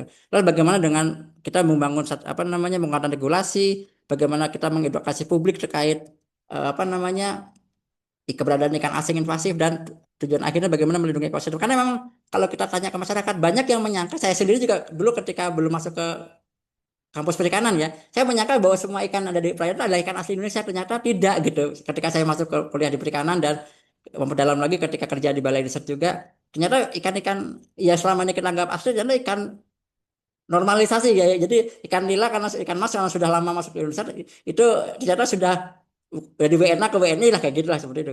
Jadi memang perlu apa edukasi publik terkait bahaya ikan invasif. Jadi jangan sampai dari kasihan kita malah jadi musibah bagi perairan gitu. Jadi kasihan, ikannya sayanglah kalau dimatikan, dibunuh dilepas saja gitu. Ternyata di perairan dia malah menjadi invasif gitu. Jadi butuh keberanian, misalnya Indonesia kaya tapi rentan. Jadi memang kita tuh kayak kayak apa ikan biodiversitas tapi memang rentan terhadap selain ikan asing invasif ada perubahan habitat dan sebagainya. Terus juga diperlukan dengan berani. Dari misalnya dari pihak-pihak yang untuk penegakan hukum terkait pelanggar ikan-ikan invasif, terus juga perlu kolaborasi dan bagaimana keberanian hari ini untuk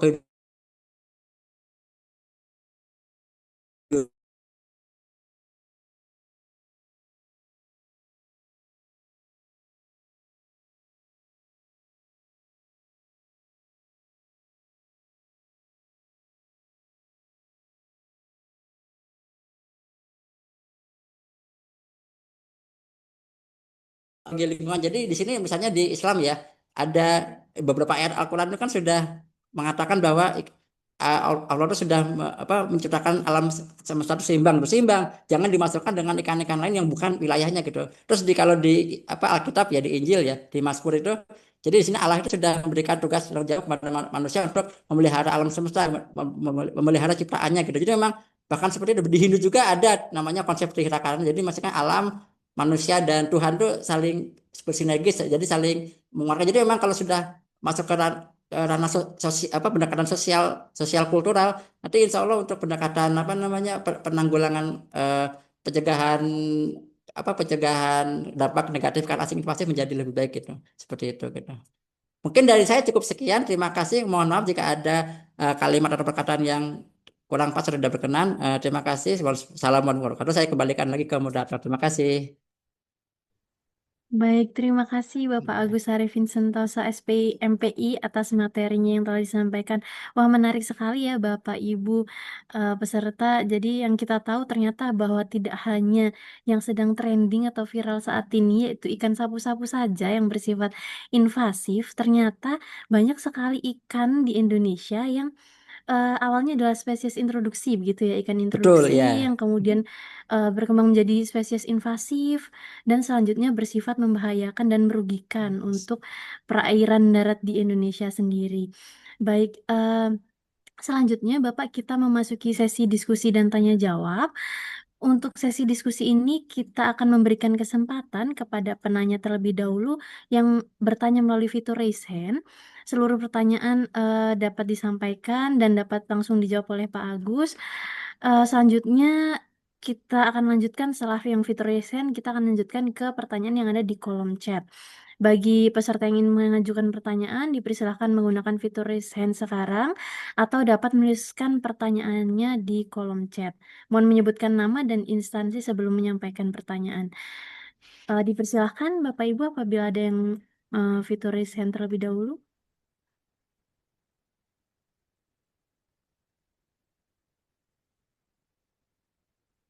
Baik, mungkin sambil menunggu Mungkin yang sambil fitur raise menunggu. hand ya Bapak ya. Iya. Kita bisa membaca di kolom Dari chat chat kayaknya sudah. banyak tuh, Mbak. Iya, sudah ada Iya. beberapa pertanyaan. Iya. Yang pertama dari Ibu Lora UT Padang, Pak. Iya. Ingin bertanya, mengapa ikan invasif sangat berbahaya bagi ekosistem lokal, sedangkan ikan yang sering kita makan, contohnya ikan nila, kenapa dia termasuk ikan invasif? Terima kasih, Oke. Bapak. Silahkan, Langsung Bapak dijawab Agus. aja, Mbak ya. Oke. Jadi ini jawabnya harus hati-hati nih. Soalnya apa namanya? eh, jadi kenapa definisi ikan itu kan kalau invasif itu secara biologinya ya, tapi kenapa tidak nilai tidak dikategorikan invasif? Karena memang secara tadi kan disampaikan di peraturan ya. Jadi jenis invasif itu yang dia merugikan atau membahayakan. Memang nilai itu memang berpotensi invasif. Karena dia ketika kita masuk ke dalam suatu perairan, terutama perairan yang ada endemiknya atau yang belum, yang misalnya belum belum masih seimbang, masih belum ada masukan ikan-ikan asing yang lain, itu memang dia bisa berpotensi untuk mengganggu apa namanya, mengganggu apa kok keanekaragaman setempat. Misalkan apa, ikan nila itu dia sifatnya omnivora, dia omnivora, tapi memang ketika dia makanan terbatas, dia juga bisa memakan ikan-ikan kecil juga di sini ketika dia kondisi lapar atau apa gitu. Dan dia ada perilaku juga, misalnya kalau ikan ikan apa namanya, sering dia di dekat apa namanya, ketika dia naruh telurnya atau apa, dia akan kadang akan merubah habitat atau apa, jadi sehingga dia akan merubah mengganggu habitat ikan asli yang lain seperti itu gitu. Jadi memang secara kajian biologinya dia memang ketika dia melimpah dia akan mendesak ikan-ikan asli. Tapi kenapa di sini tidak masyarakat apa berbahaya bagusnya, tapi banyak yang sering makan? Kenapa? Kan dulu tuh ketika zaman Belanda atau zaman itu, bagaimana meningkatkan produksi ikan di Indonesia, salah satu ikan yang paling mudah dibudidayakan ikan nila gitu.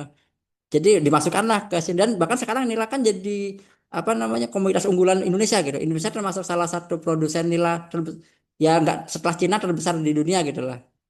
Jadi apa namanya, memang invasif tapi dia tetap menjadi komoditas unggulan budaya. Bagaimana caranya supaya menanggulangi dampak invasinya tidak semakin banyak? Jangan ditebar ke perairan yang masih alami gitu. Tapi kalau memang sudah terlanjur, ya sudah nggak apa-apa. Tapi minimal ketika masyarakat masih menangkap atau memanfaatkannya, insya Allah dampak invasifnya bisa bisa tidak lebih besar dibandingkan dengan ketika dia ikan nila itu tidak dimanfaatkan sama sekali gitu. Mungkin gitu Mbak Naila ya.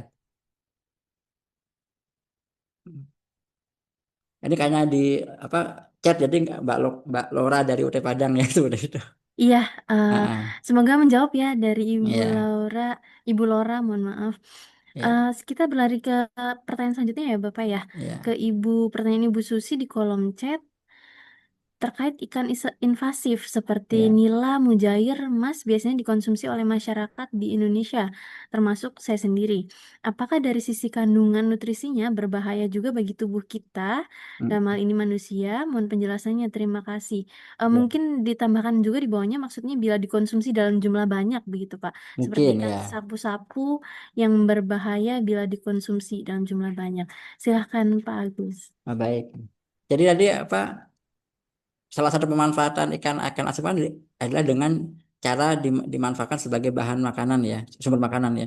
Jadi memang secara nutrisi memang ikan nila, mujair emas itu memiliki nilai gizi yang cukup tinggi dari proteinnya gitu, dari apa namanya, kadar lemak yang rendah gitu. Tetapi kalau tadi gini, selama ikan itu dibudidayakan dengan cara yang baik, kalau di istilahnya KKP itu ada CBIB, cara budidaya ikan yang baik, dan dia di perairannya yang salah satu komponennya adalah perairannya tidak tercemar dan terlindung dari gangguan yang lainnya, itu insya Allah masih aman gitu. Terus juga misalnya ikan ditangkap dari perairan umum, misalnya di pemancing, eh, selama kadar, ya istilah gini, eh, selama masih dalam ambang batas diterima, ambang batas wajar, kadar logam berat itu ada dalam ikan, kalau misalnya itu masih bisa ditolerir nggak masalah. Tapi kalau misalnya, kehati-hatiannya jangan apa namanya, dilihat dulu memang dari mana itu ikan. Tapi kalau memang tapi selama ini intinya selama itu tidak melebihi ambang batas dari keamanan produk perikanan, itu aman dikonsumsi seperti itu kan. Jadi apa namanya, justru nggak apa-apa. Kadang-kadang kalau memang dia kandungannya di rendah, biasanya dia akan hilang sendiri dengan proses metabolisme dalam tubuh. Tapi memang kalau memang cukup tinggi dan kita terus menerus memakannya dalam jumlah besar, itu memang akan terakumulasi dan bisa menjadi dampak negatif ke depan gitu. Tapi insya Allah selama ikan-ikan itu diperoleh dari tempat yang bersih atau yang tidak tercemar, aman digunakan. Karena memang selama kan jarang kan ada berita orang kanker karena makan ikan, jarang kan seperti itu. Karena memang bahkan ada beberapa misalnya ada giumnya, nilai gizi ikan itu akan mengalahkan nilai potensi negatifnya, kecuali kalau ikan-ikan itu yang memang jelas misalnya ikan sapu-sapu lah kita manfaatkan itu kan di Ciliwung, nah itu udah sebaiknya jangan gitu lah. Jadi eh, kalau menurut saya sih masih aman dikonsumsi sih gitu selama itu seperti itu gitu. Baik, Bapak. Nah, Berarti ikan yang selama ini kita konsumsi berarti ini sepertinya berasal dari budidaya begitu ya, Pak. iya Jadi beda ya. memang lingkungan, makanannya semuanya sudah dikontrol begitu. Jadi Iya, insya Allah aman ya bagi tubuh apabila kita konsumsi. iya. Ya selama Begitu, ini kan, Ibu Susi. Ya, iya. begitu, Pak. Mungkin Gimana, menambahkan Pak? jadi selama ini kan kita kan Hmm. juga dulu kan kalau mau makan lele kan agak sedikit fobia karena kita kan tahu kan lele kadang-kadang dibudidayakan di mana, tapi kalau dengan CBB yang baik itu kan lele dibudidayakan dengan tempat yang baik, tidak menggunakan pakan yang baik, itu insya Allah aman gitu. Jadi itu ikan itu kerasa kok kalau dia itu dibudidayakan di tempat yang baik, rasa dagingnya itu nggak tengik, nggak ada dia fresh dan apa namanya nggak ada bau tidak ada rasa-rasa kalau istilah di teknologi pangan itu juiciness-nya. Jadi dia tekstur daging dan rasa alami ikan itu masih kerasa dibandingkan dengan ikan-ikan yang mungkin dia terpapar oleh bahan penyemar seperti itu Mbak gitu. Jadi kita Oh, kita baik. mungkin perlu meningkatkan awareness kita juga ketika kita membeli dan makan tuh dilihat dulu ikannya bentuknya seperti apa, terus ada bau-bau aneh nggak selain bau amis ikan itu sendiri gitu. Kalau misalnya ada kira-kira bau-bau yang nggak nyaman atau apa gitu ya itu perlu waspada gitu aja lah. Intinya perlu kita aja ikan produk pangannya kayak ayam, kayak sapi, kayak yang lain juga sama. Jadi semua punya risikonya, tapi minimal kita terus dari kehati-hatian ada di kita sendiri sebagai konsumen seperti itu. Oh iya, Ya, baik. Berarti memang kita perlu mengetahui juga ya, Pak. Kita perlu peka juga kira-kira iya, mana yang ikannya berbau bukan hanya amis tetapi berbeda begitu ya, iya Pak ya, seperti itu. baunya. Baik, semoga terjawab ya pertanyaannya Ibu Susi. Susi ya. Kita lanjut ke pertanyaan berikutnya dari Ibu Syahrani Apriliani.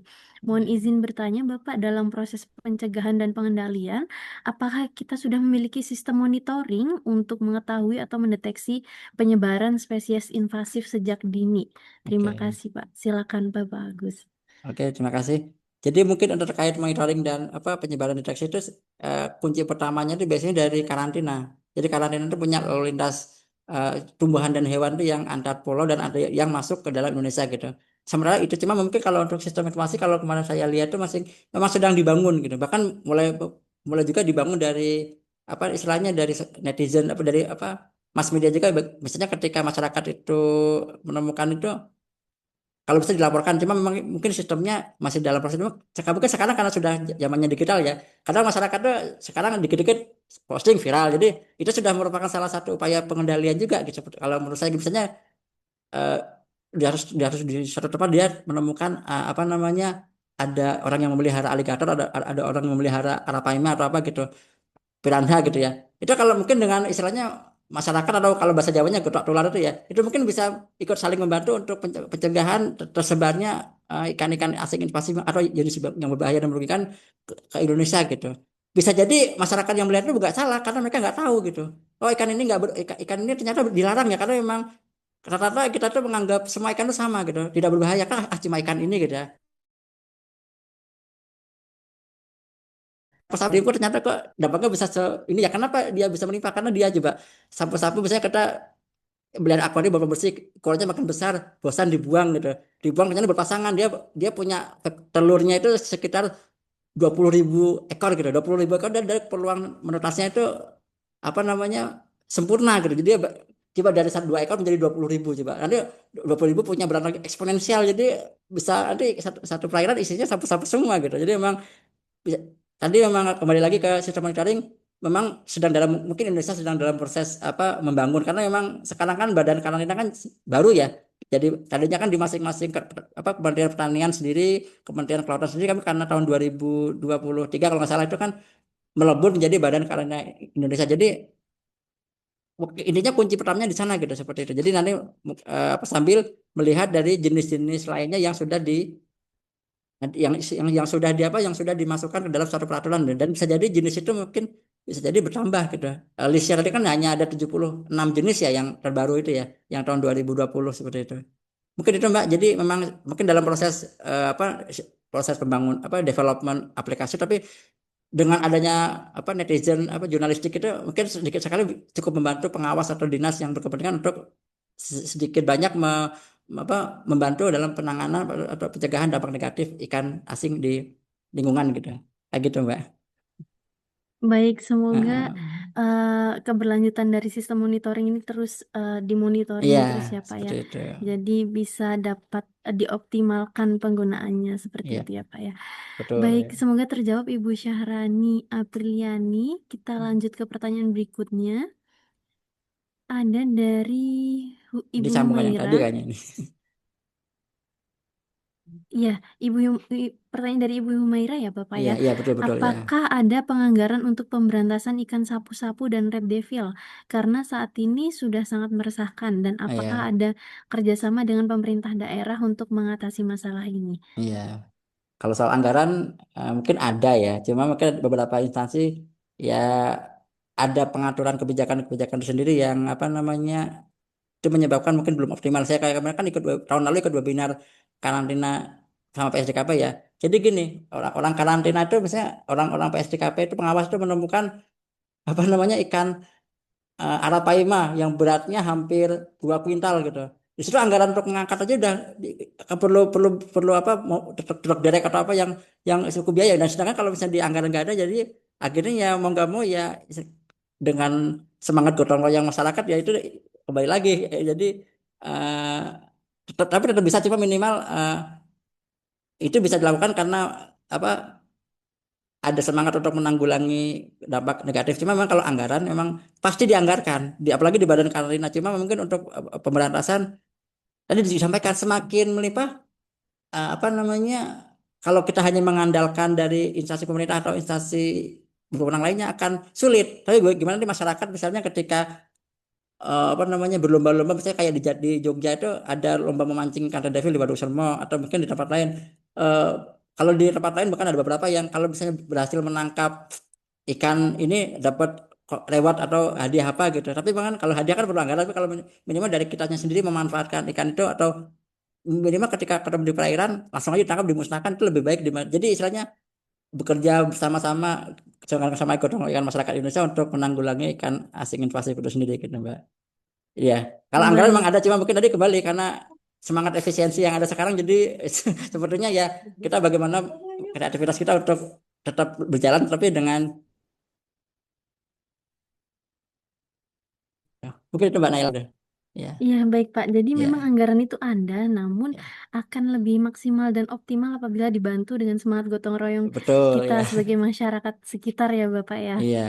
Baik, Bahkan ini kalau di prodi biologi ini kan atau di prodi yang lain, ini kan bisa jadi judul tugas akhir sendiri, misalnya bagaimana upaya pencegahan misalnya monitoring monitoring keberadaan ikan asing, bagaimana ini itu kalau bisa dimulai dari mahasiswa itu sendiri kan, misalnya untuk tugas akhir minimal dia bisa membantu membantu mencerahkan masyarakat, misalnya ketika dia survei, ketika wawancara mungkin banyak yang nggak tahu juga, oh ternyata berbahaya Mbak Bu ya. Jadi itu juga jadi peranan mahasiswa terutama UT yang punya jumlah mahasiswa terbesar di Indonesia kan, jadi bisa jadi istilahnya dari Sabang sampai Merauke bahkan di luar negeri bisa menjadi istilahnya ujung tombak penanggulangan ikan invasi, minimal melalui jalur sosialisasi dan edukasi, mungkin gitu Mbak Naila gitu. betul, Gitu baik iya. Bapak.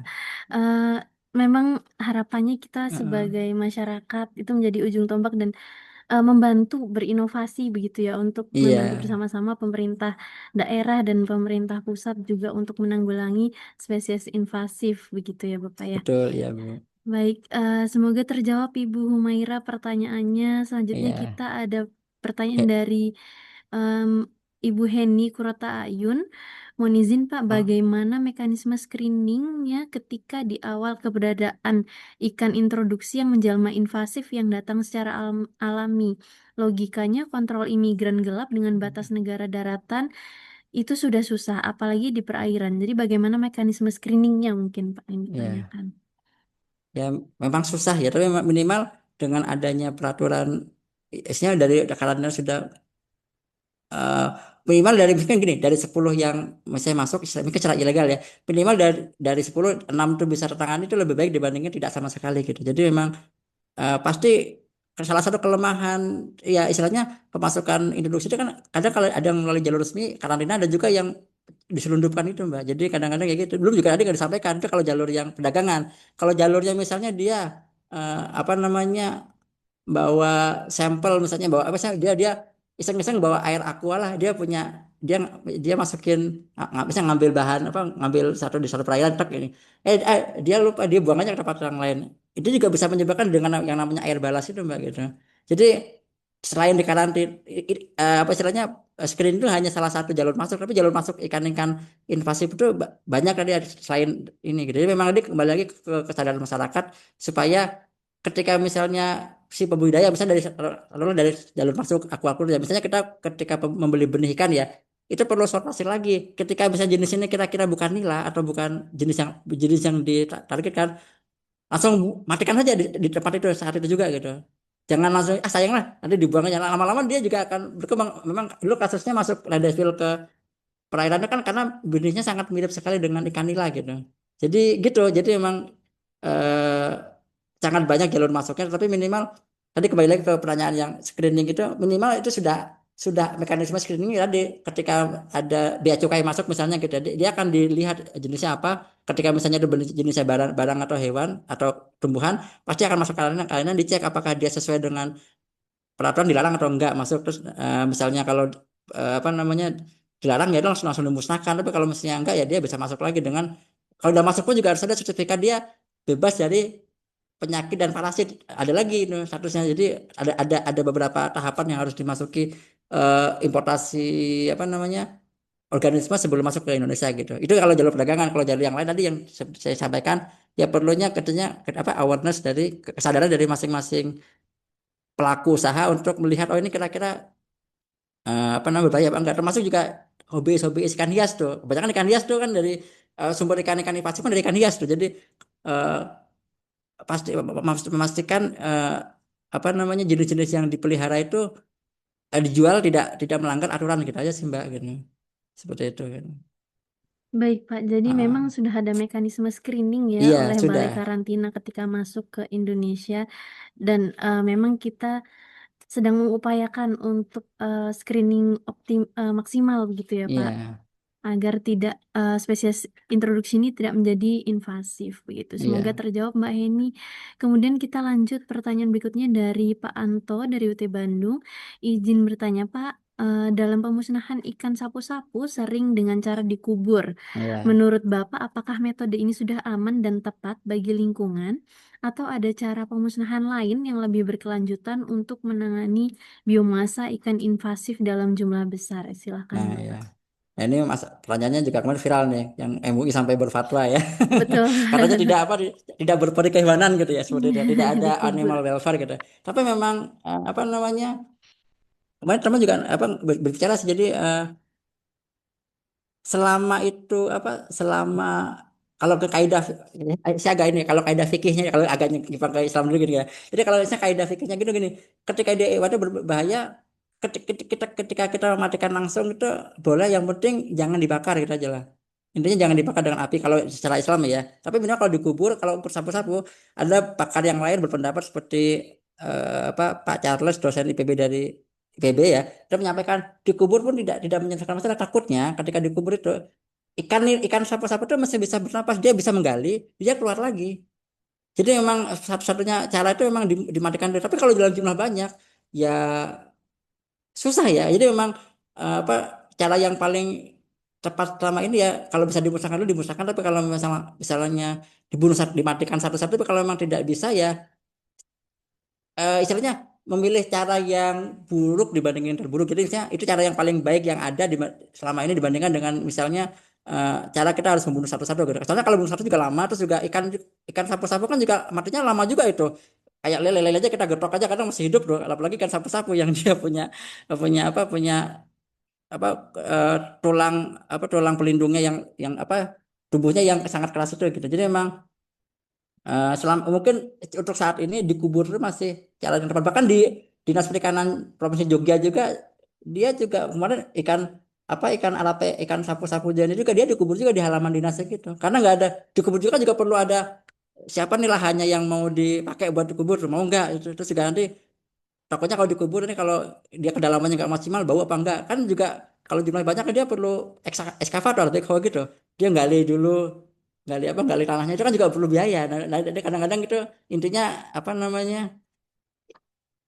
memusnahkan sapu-sapu itu untuk saat ini ya saya pikir untuk yang dengan keterbatasan anggaran yang ada cara dikubur mungkin mungkin ya ya paslah dengan kondisi yang ada dibandingkan dengan dia hanya dibiarkan terbuka di esnya mati mati apa mati alami di apa di angin-angin aja kan karena baunya kan kalau ikan mati kan cukup menyengat ya Mbak ya jadi takut malah jadi polusi udara gitu seperti itu jadi memang dikubur lebih baik lah gitu ya kalau jumlahnya banyak dengan mungkin ya Bismillah niatnya bukan niatnya kan kita kan mengurangi mudaratnya sapu-sapu ya insya Allah juga itu nggak berdosa gitu jadi kan memang ya kadang-kadang kita juga perlu melihat dari sisi yang lain jangan melihat dari satu sisi aja gitu oh itu kasihan ikannya tapi dia nggak kasihan dengan ikan apa ikan-ikan yang lain yang punah juga seperti itu gitu jadi gitu Bu ya, sementara kubur masih bisa masih masuk cara yang paling aman untuk yang saat ini dibandingin tapi dengan kedalaman yang cukup maksimal kalau dikubur cuma di permukaan nanti ikan sapu-sapu bisa keluar lagi udah bisa menggali-gali lagi gitu kayak gitu Ya, iya baik Bapak. Jadi saat ini Nah, upayanya adalah dikubur ya yang paling iya baik Bapak. Mungkin dari sini Bapak Ibu peserta atau mahasiswa ada inovasi nah itu barangkali dia bagaimana cara memusnahkan ikan sapu-sapu begitu ya. betul Baik, kita lanjut pertanyaan berikutnya. Oh, ini sepertinya ada tambahan informasi Bapak dari Bapak iya Abdullah Hanan. Anan iya Seperti Korea ikan nila iya dianggap parasit. Indonesia iya dijadikan sumber ketahanan betul pangan. iya Begitu. tadi juga Kemudian, iya apa Bapak. tadi juga kan yang disampaikan di Paul kan ikan ikan masnya di Australia dianggap hama tapi di Indonesia jadi komoditas unggulan gitu seperti Mm-mm. itu ya Jadi belum tentu antar negara sama ya Pak ya. betul pokoknya yang penting selama ada preferensi masyarakat itu terhadap ikan sapu-sapu tuh ikan invasif ya itu bisa apalagi dari FSC kan ada teknologi pangan ya itu bisa jadi buat gimana caranya nih mengolah mengolah ikan-ikan ini oh buat hasil olahan terus nanti bisa dikaji nilai gizinya ini dengan nanti lihat preferensi masyarakat seperti apa dengan skala Likert artinya kalau suka jadi produk lah gitu jadi ya tapi dipastikan juga ikannya itu tadi jangan berasal dari perairan yang tercemar gitu Mbak. Baik, terima Iya, kasih Pak Agus dan juga Pak Abdul Hanan atas tambahan iya. informasinya. Kemudian ini ada pertanyaan dari Pak Hurip. Budi Pratomo ya. Iya, Pak Hurip, Pak.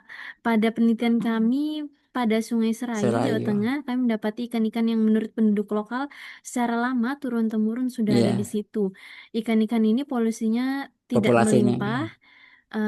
Ada beberapa ikan yang sudah disebutkan Iya, spesiesnya. sistem. Iya, betul betul. Lanjutan pertanyaan dari temuan ikan endemik, maka Mm-mm. untuk melindungi ikan-ikan tersebut dari bahaya invasif, apakah ada anggaran dan program untuk kelompok masyarakat yang dibuat untuk mengawasi konservasinya? Nah, ini nih. Silakan Pak Ya, Agus. kebetulan kami juga balai pernah penelitian juga di Serayu ya tahun 2014. Jadi memang yang dikatakan Bapak Urip itu betul sekali. Jadi memang beberapa ikan-ikan apa.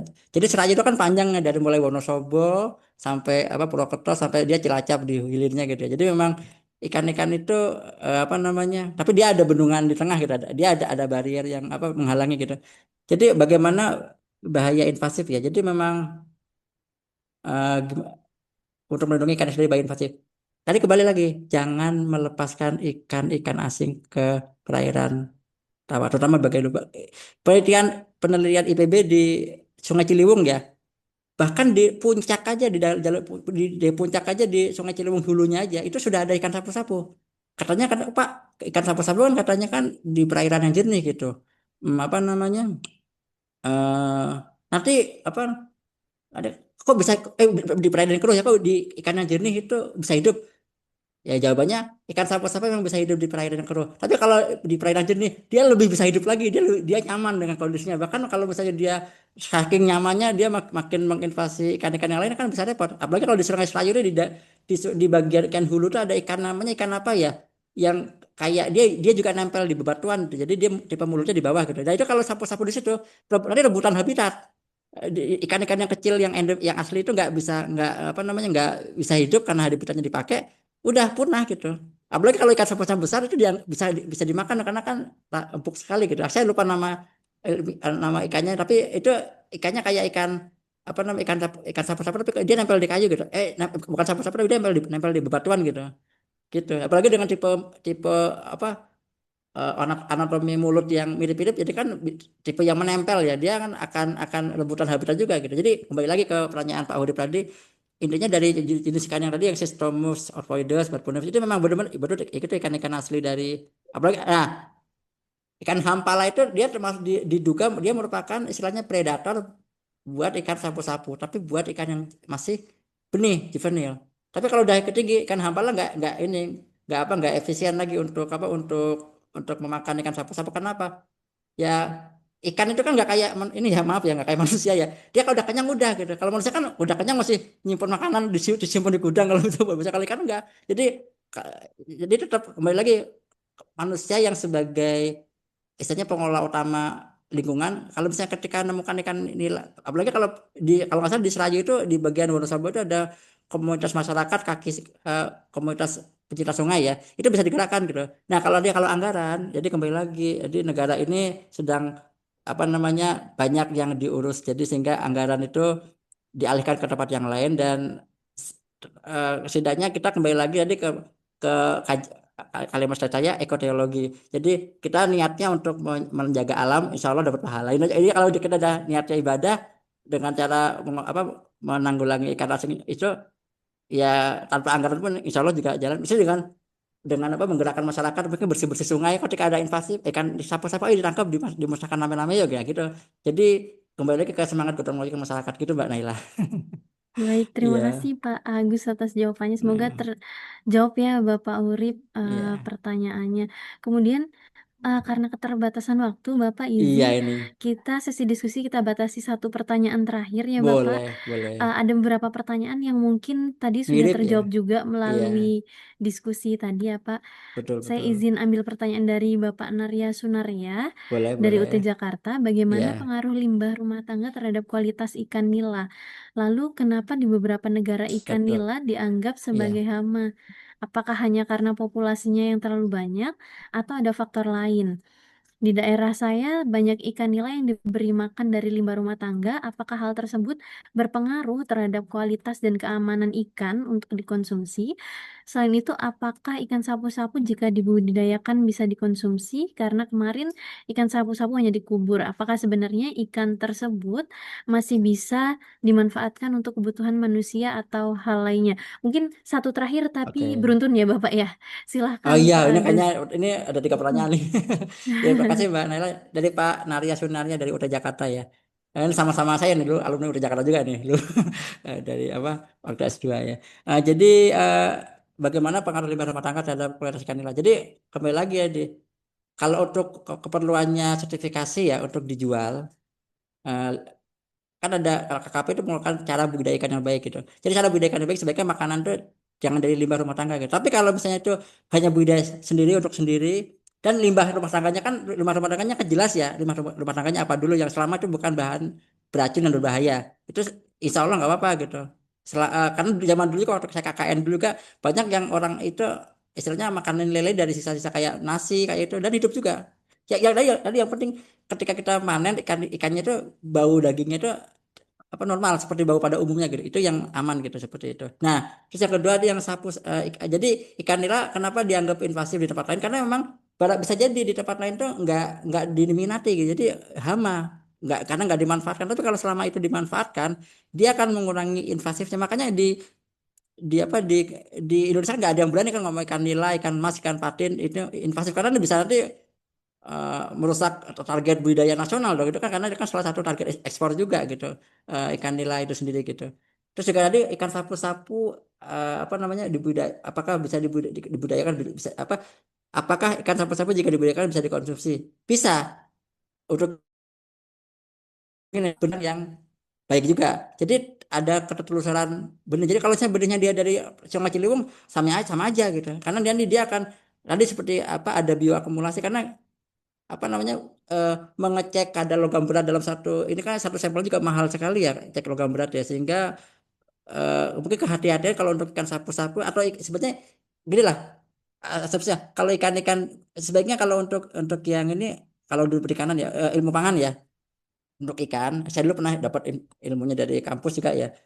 ikan-ikan yang berenang bebas di perairan itu lebih, maksudnya kadar polutannya cenderung lebih sedikit dibandingkan ikan-ikan yang diam di dasar gitu. Jadi ketika kita memakan ikan-ikan yang berenang gini-gini, dia cenderung apa cenderung kadar polutannya sedikit lebih lebih lebih sedikit. Kenapa? Kadang-kadang kan kalau di perairan kan residu itu kan ke bawah tenggelam di dasar ya, sehingga ikan di dasar itu dia juga akan mengkonsumsi residu yang ada di situ, sehingga dia akan terakumulasi dalam tubuhnya.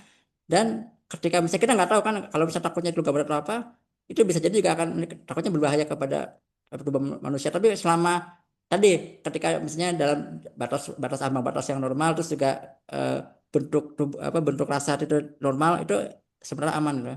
Jadi kembali lagi, selama itu budayanya untuk konsumsi pribadi dengan dari limbah rumah tangga, saya pikir nggak masalah, karena kan kita tahu sendiri kan dari limbah rumah tangganya kan dari kita sendiri, jadi nggak ada bahan beracun berbahaya yang masuk untuk budidaya ikan itu sendiri. Terus yang tadi terakhir apa ini?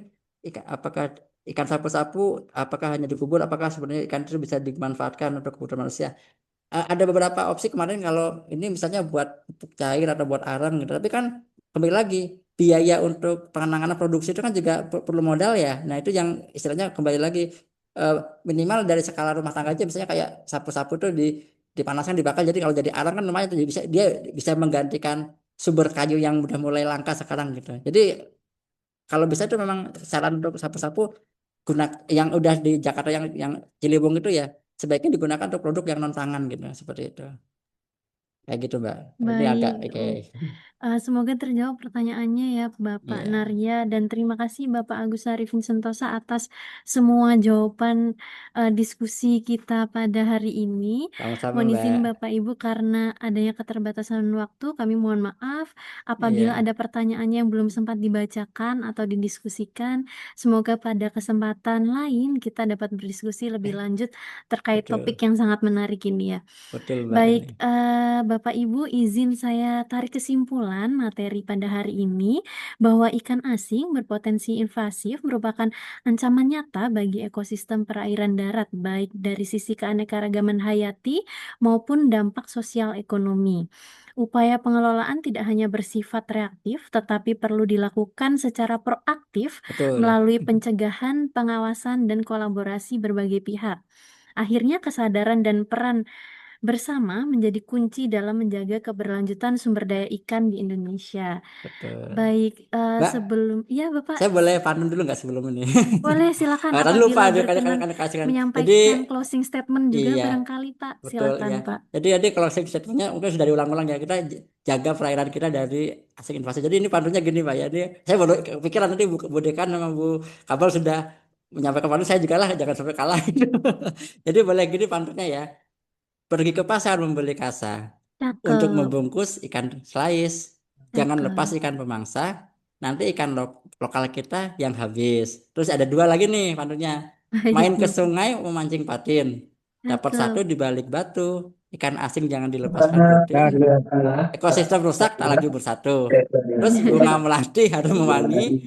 Tumbuh subur lebih rawa. Ikan invasi harus dikurangi agar ikan asli tetap berjaya. Mungkin gitu Mbak ya. Baik, Oke. terima kasih atas closing pantunnya Pak Agus Iya. Arifin Sentosa.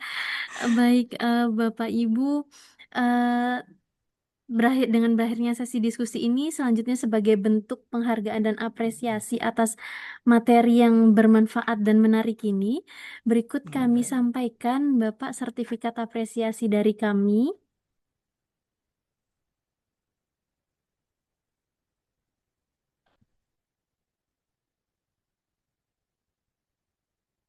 Baik, terima Oh kasih ya. Bapak Agus Arifin Sentosa SPI Terima kasih MPI Mbak. telah berkenan menjadi narasumber di kegiatan webinar biologi Biokonek seri 1, ancaman di balik air tenang, ikan asing berpotensi invasif dan strategi pengendalian dampaknya di perairan darat Indonesia.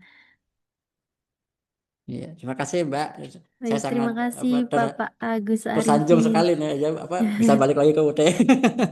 Semoga Iya, diskusi kita dapat tetap iya. berlanjut ya, Pak. Terima kasih Mbak. Semoga ada Baik. sesi berikutnya yang lebih menarik lagi gitu. Amin, terima Amin. kasih Bapak.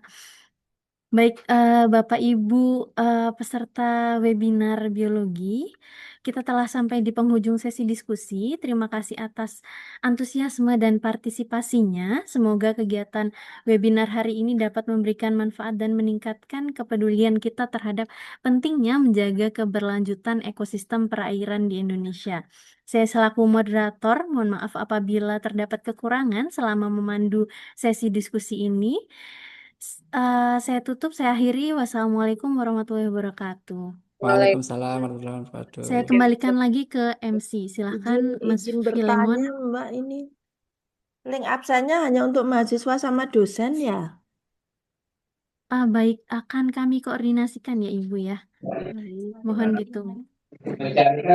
Mohon maaf Ibu, untuk yang instansi boleh dimasukkan sebagai dosen ya Ibu dan Bapak sekalian. Oke, siap, makasih. Ya, Makasih, terima Mbak. kasih Ibu dan Bapak. Baik, saya kembalikan lagi ke MC, Mas Filemon Manielsinyo, silakan. Baik, terima kasih kepada Ibu Naila Iksani selaku moderator yang telah memandu jalannya diskusi dengan sangat luar biasa, dan tentu saja apresiasi yang setinggi-tingginya kepada narasumber kita, yaitu Bapak Agus Arifin Sentosa, SPI MPI, atas paparan materi yang sangat mencerahkan, juga sangat menarik dan sangat bermanfaat bagi kita semua, itu mengenai ancaman ikan invasif di perairan kita. Kita juga sudah mendapat paparan materi yang cukup bermanfaat, mulai itu dari pemahaman tentang ikan, lalu jenis ikan-ikan invasif, serta pencegahan, dan juga tadi ada pemaparan tentang peraturan larangan memelihara ikan spesies invasif. Juga sebagai bentuk penghargaan dan apresiasi kepada Ibu Nailah sebagai moderator, izinkan kami untuk melakukan penyerahan sertifikat apresiasi secara simbolis kepada Ibu Nailah. Baik, terima kasih Mas Filemon, terima kasih Bapak dan Ibu. Baik, terima kasih untuk tim operator sudah menampilkan sertifikat kepada moderator. Baik, Bapak Ibu rekan-rekan peserta webinar, tidak terasa kita sudah berada di acara kegiatan webinar biologi Biokonet seri 1 dengan topik eh, invasif spesies ikan asing di perairan kita. Melalui diskusi ini mungkin dapat disampaikan atau disimpulkan bahwa menjaga ekosistem perairan darat maupun air di Indonesia dari ancaman spesies ikan asing adalah merupakan tanggung jawab kita bersama demi keberlanjutan sumber daya ikan di masa depan.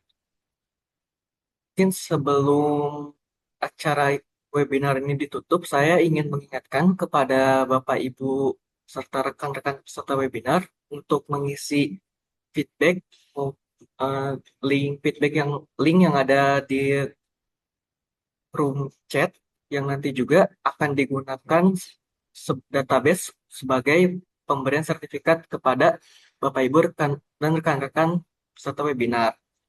Dan untuk link feedbacknya ada di room chat, room Zoom meeting ini, yang bisa Bapak Ibu dan rekan-rekan peserta webinar isi.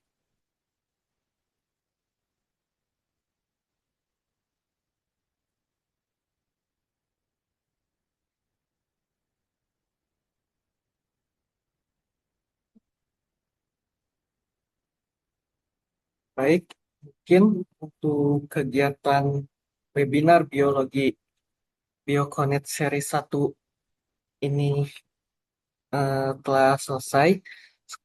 Sekali lagi, kami ucapkan terima kasih kepada Prodi Biologi Fakultas Sains Teknologi Universitas Terbuka dan Balai Riset Pemulihan Sumber Daya Ikan atas terselenggaranya acara webinar ini. Terima kasih juga pada seluruh peserta webinar yang telah menyimak dengan antusias dari awal hingga akhir acara webinar Biologi Biokonet seri 1 ini. Akhir kata, saya Filemon Manuel Sinyo mewakili seluruh panitia yang bertugas memohon maaf apabila ada tutur kata atau teknis yang kurang berkenan selama acara berlangsung. Sampai jumpa di acara webinar Biologi Biokonet seri selanjutnya. Selamat siang Salam sehat untuk kita semua. Dan akhir kata, wassalamualaikum warahmatullahi wabarakatuh. Waalaikumsalam warahmatullahi